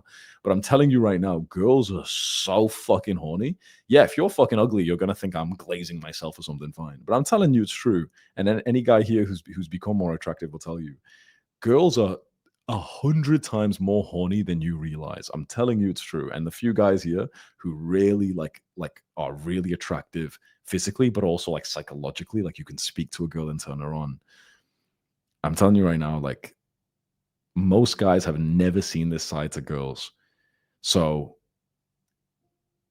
if you say this kind of stuff to them, they'll be like, "Oh yeah, right, bro. Yeah, okay. Oh, you're just boasting. Oh yeah, okay. Sure, bro. Sure, girls are like crazy sexual for yeah, sure, bro. Yeah, sure, bro." Because guys like this, it's like they're destined for a hand job for their birthday from their wife, right? A hand job once he's done the chores or some shit.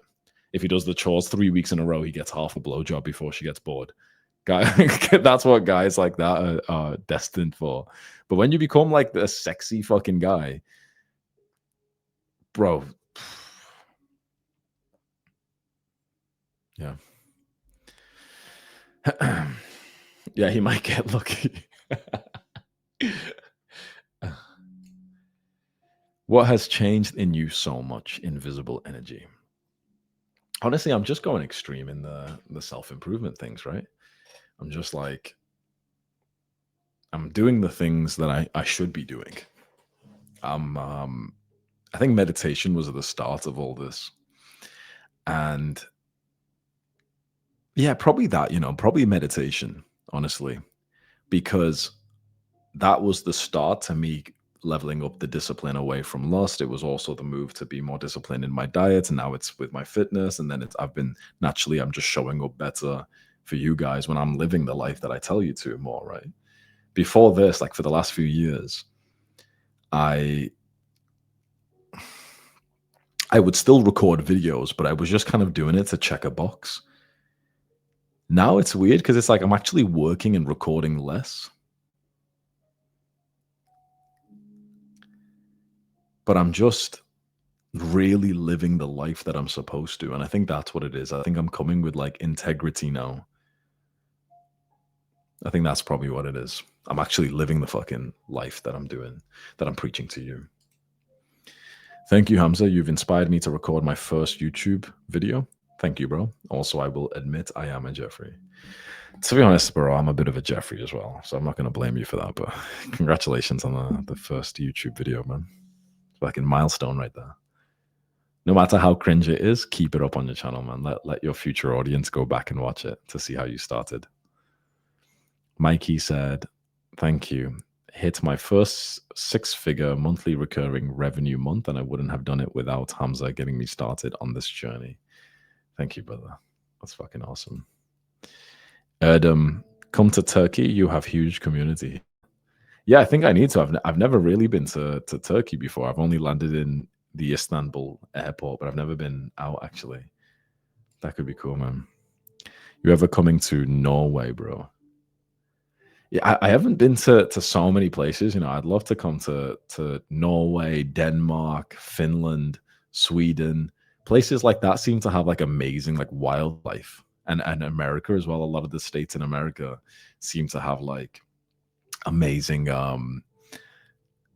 like national parks and stuff. You go get like a big van or something, or Australia's the same thing. Get a big van and drive around, big road trip. That'd be fucking cool, wouldn't it? I can do like a meetup in every state. Hit me up for religion. I'm going to be relaunching a religion YouTube channel soon. I'll send you some good books on spiritual discipline. Fuck yeah. Yeah, I think that's probably the way that I'll end up learning more about religion, is just conversations with people rather than, like, I say this with respect, but like for me personally, reading the holy books, I just didn't really understand what I was reading. I think I have to have conversations with people that I can really like think, okay, they can speak well, they can explain things. How to deal with anger issues. I can't control my temper. I'm afraid I'll do something dumb and end up in jail. I really think meditation is huge. So huge. I told you guys that story once in like a few videos and on live stream, where I started meditating in 2020 and I was poor, right? I was really poor. And one day there was a letter for me and I opened it and it was a bill for about £100, and I didn't even have £100 in my bank account. And I literally felt my forehead get hot and the feeling, like the symptom of anger, arise inside of me. Instead of being angry, I witnessed anger inside of me. And I was like, whoa, that's so interesting. That's what anger feels like. Instead of just being angry, I felt it arise like in consciousness. And that distance from being angry to feeling angry, from being angry to being aware of being angry, meant that I could actually look at it with like this distance and think, oh, wow, okay, like, well, I don't actually want to be angry. It's not going to help me here. So I just proactively, I remember I actually got the bill. I'm pretty sure I got the bill sort of like taken care of. Like I emailed them and said like, oh no, I think there's been a mistake. Here's this thing, whatever. And I'm pretty sure this was like 5 years ago, but I'm pretty sure something like that happened, where I ended up messaging them and they were like, oh no, you actually qualify for like this benefit, so you don't even have to pay it. Just because I was calm. So yeah. Moe said, love you. Let's go, man. John, we are governed by fallen angels, bro. Not sure what that means, but fuck yeah. Thank you for giving me money. Yeah, sure, bro. Yeah, of course we are, man. I completely agreed. Hussein, CA Cat, $139. Fuck yeah. Oh, this is Hussein. What's up, brother? Much love, brother. You got me started on my journey 3 to 4 years ago, and today I'm lucky enough to be able to motivate millions of others to chase the best version of themselves. Keep crushing it, G. You're truly making a difference. Fuck yeah. Yeah, you got viral as fuck, bro. Happy for you, man. I'm proud of you. Let's go, man. That's got to feel insane to get. Hussein's got like millions of followers now. And I think he messaged me once saying that he watched my videos and they helped him. Fucking awesome, man. Yeah, you should be proud of yourself, bro. You've done really amazing. Veloci said hi from Croatia. Fuck yeah. I've not been to Croatia since the incident. If you know, you know. Thoughts on Luxmax? Is it a problem to worry? I think there's becoming attractive, which is what Luxmaxing was like when I kind of was, reading and even talking about it a few years ago. What Luxmaxing has become now is really fucking pathetic and gay, in my opinion. It's still important to look good. Like, there's a difference, right? So looking attractive is important. But specifically, like, the term and the culture of Luxmaxing, where everyone now looks the same with the same little gay haircut. All of them have the same fucking haircut. It's not even Luxmaxing anymore. It's like, oh yeah, let's all fucking look like the same gay little haircut with a TikTok boy look, whatever. And and what's interesting is, okay, why are guys Luxmaxing? Well, for girls, right? But the guys who Luxmax, it's so weird. Like, they don't even like get girls. They're still fucking awkward little dorks anyway. It's so weird, right? Like, they all look like clones. They've all got the same little gay haircut, pushing it off away from their eyebrow, like their eyes, like, doing all this like feminine shit. And look, don't get me wrong, it's important to look handsome, right? I've got to keep giving you that caveat. Look handsome. Get a haircut that suits your face and facial hair, and be lean, whatever, sure. But you join like a culture where you just now are like just trying to get the exact same look as this fucking other guy, and everyone's got the same fucking haircut these days. That's when it starts like, it's just a bit gay now, because it's weird. They're not even doing it to be attractive to girls anymore. I swear, you guys know what I mean, right? A lot of the Luxmaxing guys, if you ask them like, oh, well, are you doing this for girls? They'll be like, no, I'm not doing it for girls. It's like, what the fuck? So why the fuck are you trying to look so handsome then? Just because some black pill video has made you feel bad, and now this has like become your addiction. So I wouldn't go all into Luxmaxing like as it currently is, because 90% of it, in my opinion, is just stupid little fluff. And it's like, they're just kind of making you overthink because they make more money from you that way.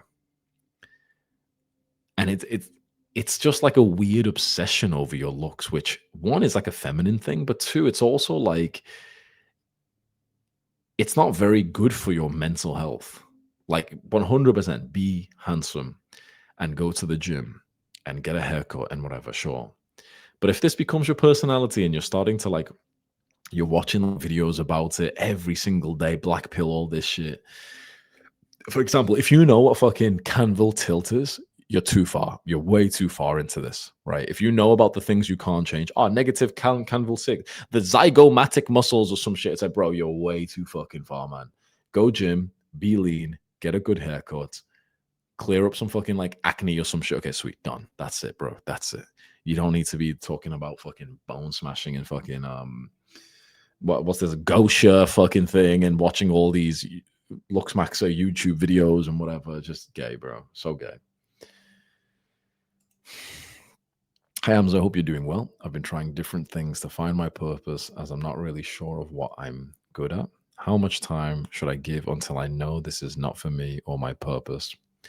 I really like, if you're trying different business models, for example, different careers, go and try and make $1 from every single business or career that you're thinking about as fast as possible. So some of them you may very well be able to get $1 within like a day or two. So for example, let's say you're debating drop shipping. Instead of thinking about it like a fucking pussy for weeks or months, Go and try and make $1 from a shitty little website today just to sell something, just to see how the fuck it happens. The same with YouTube. Instead of thinking about YouTube for months, oh, I'm thinking about posting, whatever. Just post a bunch of videos today and try and get one sale. Try and set up one way that they can pay you like $1 for example, like they'll pay you for like a Zoom call or something. Boom, done. Make it as fast as possible.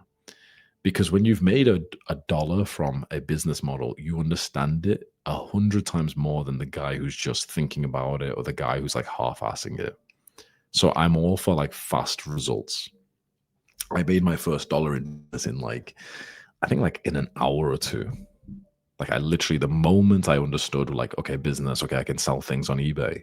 I just got up and just listed something for sale right away. I didn't overthink it. I didn't say like, oh yeah, I'm gonna think about this and do it tomorrow. I'm gonna do it in a few months when I'm ready. Oh yeah, when I move to my new place, then I'll have more space or some shit.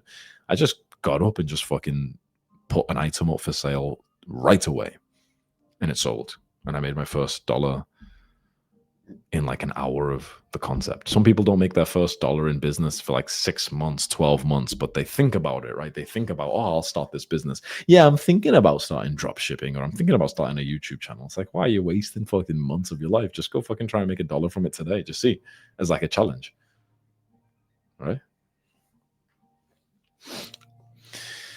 Fingun, I hope to lift with you one day. Fuck yeah. Let's go, man. If you ever see me in the gym, come up to me, man. Energy Man 100. What do you believe comes after death? Right now, nothing. The Mus Hamza, a girl said that I was toxic for loving selectively. To what extent should you show love towards other people? I think being kind isn't love. Loving selectively. I'm not too sure what you mean by that. To what extent should you show love towards other people? You're only gonna look. You're only gonna have a good life in relationship and friendship if you're authentic with people.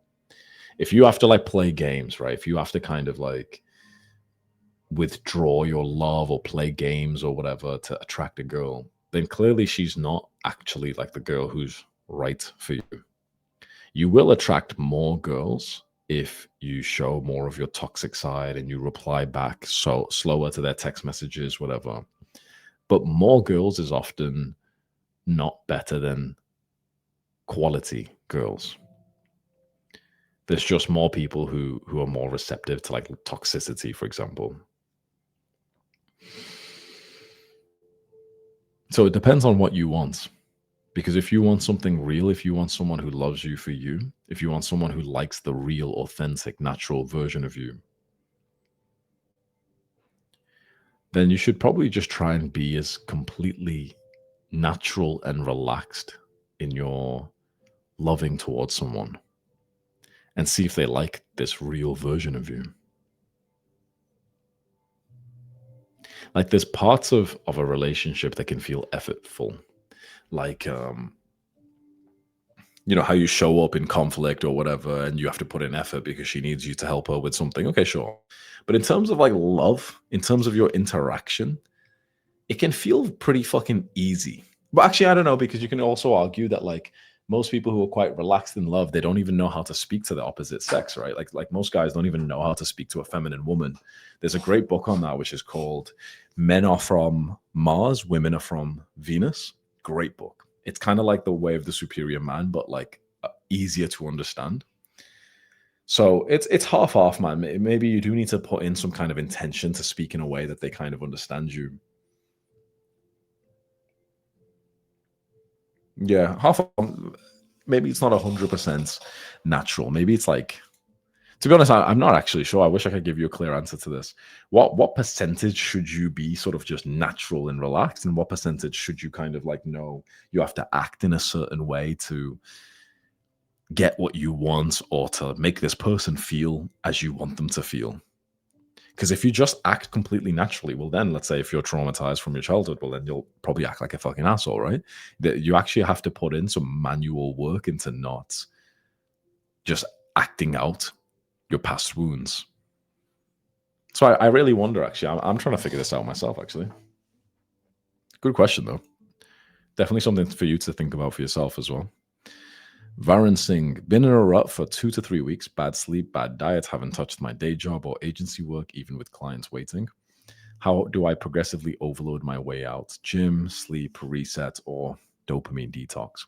You already know the way, right? It's progressive overload. So go and do an easy workout that just be fun. Forget the normal workout routine. Just go choose the few exercises that actually be fun for you. Done. Gym done.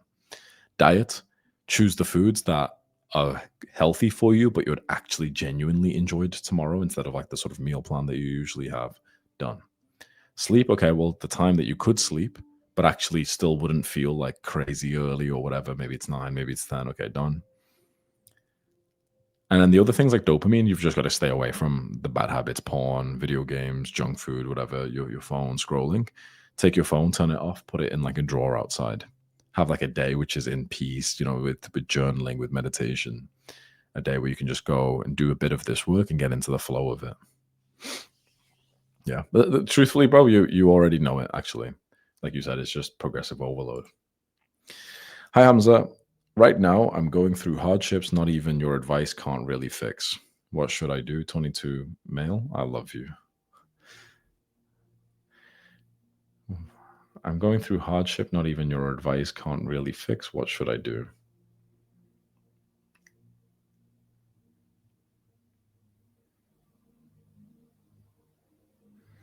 I wonder if it really is something my advice couldn't fix. Because, I mean, a lot of the guys here have been through some fucking crazy shit, and the advice helps them. Self-improvement helps them. The concept of progressing helps them. So be careful not to think that you have such like an individual problem. Oh man, yeah, meditation's not going to help with this, and sleeping well is not going to help with this. It fucking will. It really will. Like a lot of the things I tell you guys will actually help with 100% of life's problems. Meditation, sleep, journaling. Whether you got cheated on, or you lost all your money, or your foot fucking hurts because you hit it on the corner of the table, these things will help you. 100% they will. Hamza, brother, when's your next Muay Thai fight? It's probably sometime next year. That's what I'm thinking. I think I might do a fight for every 1,000,000 subscribers that we hit. That'd be kind of cool. So maybe we'll hit 3 million like sometime late next year, and I can do a kickboxing fight then. My throat's so sore, honestly. I spoke so much today, and I was so dehydrated when I was doing kickboxing before. So I'm like, I'm gonna cut this stream a little bit short. We'll still read these last messages here, but I probably need to just rest a little bit extra today. Best habit you've built plus how to grow faith in God. Best habits. Recently, I've been just so much more on meditation, and that's been fucking insane. It's been 75 days in a row now. How to grow faith in God. To be honest, I've got no idea. I'll teach you that when I learn it myself. Mythany, $1. Thank you, bro. Is lots of books reading a form of locking in? Yeah, especially if it replaces like bullshit that you're usually doing. Like, for example, instead of scrolling, if you read, I think that's fucking awesome. And there's always some fucking skinny neck little dork who'll always comment on it. No, actually, no, reading's like cope. You've got to go take action. And it's always someone who's fucking pathetic physique, zero money, zero respect, zero girl. And it's the guy saying, actually, no, reading is like stupid. You should just go take action. It's like, first of all, don't take the advice of someone who's fucking weak, right? I'm telling you right now, the strongest people are reading every day. I'm reading for like an hour minimum, 2 hours every single day. It's so important. It's so valuable. 100%. Now, of course, yeah, if you read and don't even implement at all what you've read, okay, fair enough. But like what Lucas just said, reading without action is senseless. People say that, right? And they no offense to Luca, but like people say it as if they've just made a good point. That's like saying like, going to the gym without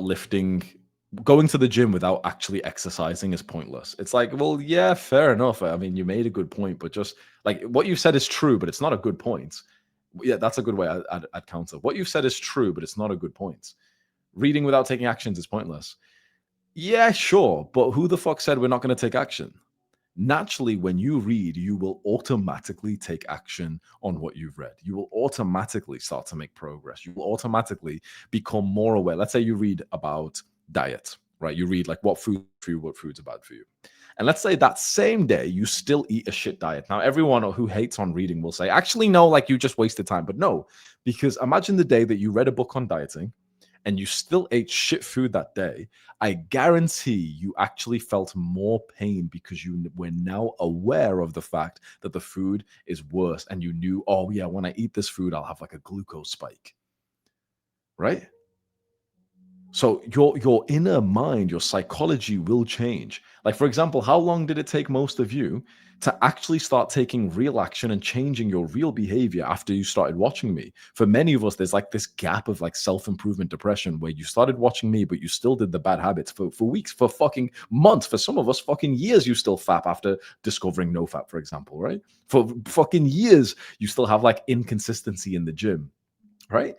But you know now, right? Like you learn about the concept of like, okay, fapping's bad for you, porn's bad for you, and then you still do it. That doesn't mean that you didn't learn anything and you've not changed your action, because now you actually realize, oh yeah, like this shit's bad for me. And it slowly causes the change inside of you. If it wasn't slow, then all of us would be on day fucking 1000 of no fap, right? But it takes some time. So if you read, don't be so pissed off at yourself if you didn't like use what you read straight away, because for basically everyone I've seen, it does take a lot of time. If it's awesome and you get to making progress right away, okay, that's awesome.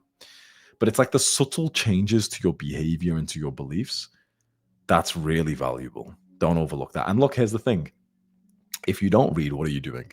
For most people, they'll say like, oh yeah, reading's a waste of time, because if you don't even take action, then it's a waste of time. And I swear to God, everyone who fucking says that scrolls for like an hour or two, and they'll say like, oh no, but I'm working, I'm like actually being productive, I'm gonna do like an Instagram story, and they don't even fucking do one, but they scroll for an extra hour anyway. So be careful of that. I found people who don't read, who say like, oh yeah, reading's pointless, whatever. They usually scroll. The same people, right? Oh yeah, I don't read. Yeah, reading's just stupid and gay. It's boring, whatever. They're the same fucking dopamine junkies that like need the books more. Reading is like the best replacement for all the content bullshit scrolling that we all do. And like what Ambient Classic just said, reading is like getting advice from the most successful people who have ever lived on Earth. That's fucking huge. Don't you ever believe they're like, oh, books are slow. I'll just do this thing. I'll read like book summaries, or I'll just like take action and see. I don't read. I just take action and see what happens. Yeah, fucking people say that, and then they're always fucking poor and fucking retards, right? Like, how much has your life changed by learning from the things that I talk about on YouTube? Fucking huge, probably. Maybe it changed like the trajectory of your life. Now, before you started watching me, you probably would have thought that like exercising is good for you. You probably knew that even when you were like 8 years old. But when you started to watch me and you got my advice from me, that's when some behavior started to change, if not right away, but sometimes even weeks or months later. And with books, it's the same thing as well. Hamza, I'm 17 and I'm getting a lot of choosing signals from girls, but when they show interest, I feel more pressure and can't approach. What should I do?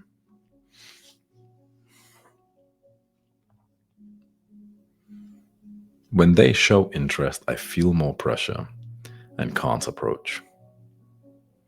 When you're young, I'm assuming this is talking about like school. I wouldn't even see it as approaching, because that feels a bit scary to do, especially when you're young. And especially if it's in school, it's not really approaching. It's just like talking to her and talking to the other guy next to you. You've got to get into the sort of flow of being able to speak to the people next to you. Honestly, that's like, bro, like you can even be older and successful. Like sometimes even I feel a little bit awkward, like speaking to the person next to me. And sometimes I'm in like a complete flow state. It just happens. And don't be pissed off at that. Some days you're just not in like the sort of social mood. And if you're being honest, some days you don't actually want to talk to people. You, especially when you're young, you feel like you should. Anyone know what I mean? Like imagine you're in the gym. You don't feel like speaking to anyone today. You just don't feel like it. And a girl looks at you. you kind of feel like you should speak to her just because of the fact that, like, oh, because I don't want to lose this opportunity. And if I don't want to date her today, I'll just kind of like keep her in reserve till the next time that I want to date or something, right? But I don't think that's a good way to live.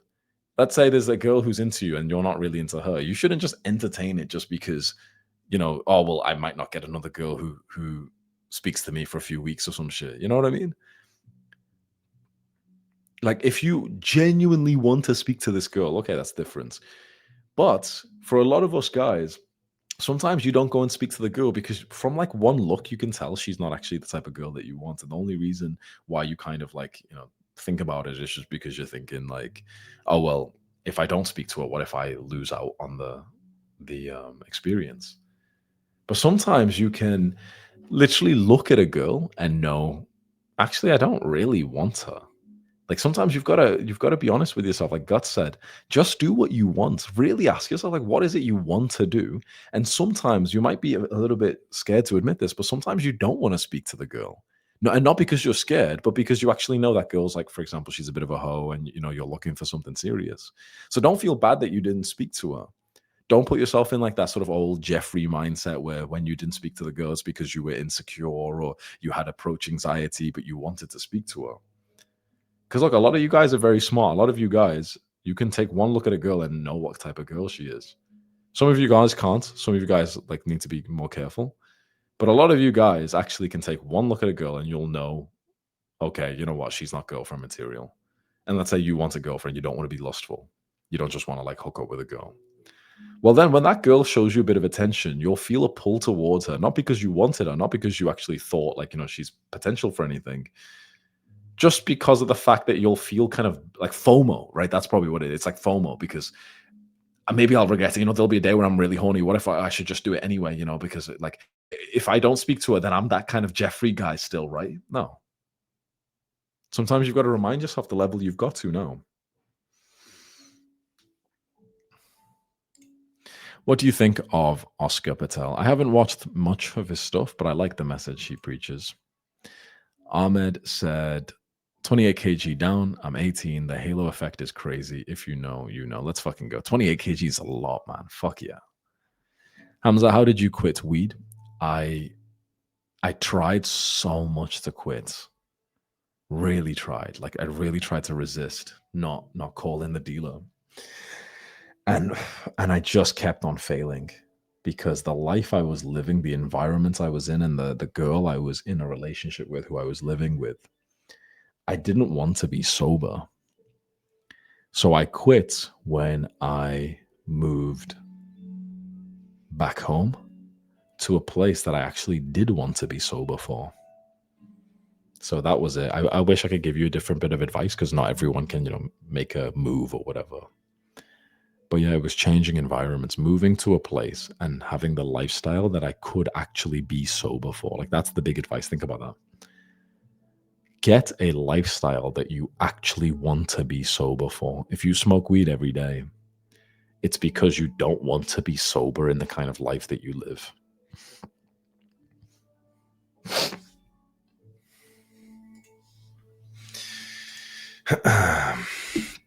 Sweet boys. Usually I stay on for like an extra 25 minutes because it's not just quite my bedtime. But I am really fucking tired. I did like 3 workouts today. And you can hear my voice is fucking fucked right now. So I'm going to go sit in silence and end the day. I feel really fucking good though. I ended today. I did so much. Everything I've got down on my list, checked it all off. So happy with that. I even felt like halfway through the day, I was like, oh man, like this is, it's going to be tiring. I'm going to go to the gym and not come back at the usual time. I'm going to stay at the gym for 2 hours, eat, and then I'm going to go and do the mobility session, then stay at the gym and then go and do kickboxing. I'm going to be tired. And I was like, yeah, fuck it. Just, you're going to be tired at home anyway. Just fucking stay outside, right? And I'm so glad that I did that.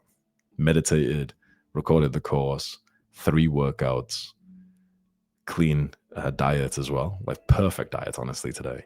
And then 2-hour live stream. Fuck yeah, man. Full day of productivity. Let's fucking go, boys. Everyone's saying I look pretty handsome today as well. Thank you, bro. there was that one chat that just flew up the screen of someone saying that I'm really sexy and that I've got a massive dick and I'm really tall and muscular and successful and my channel's not falling off. Yeah, I completely agreed, man. If you guys are trying to find that chat, the comment, it must have flew up the screen.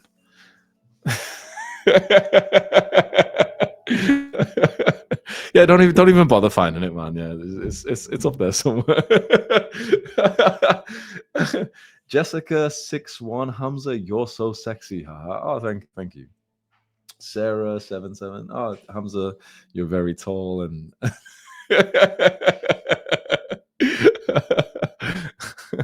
Good night, boys. Give me a kiss. Mwah.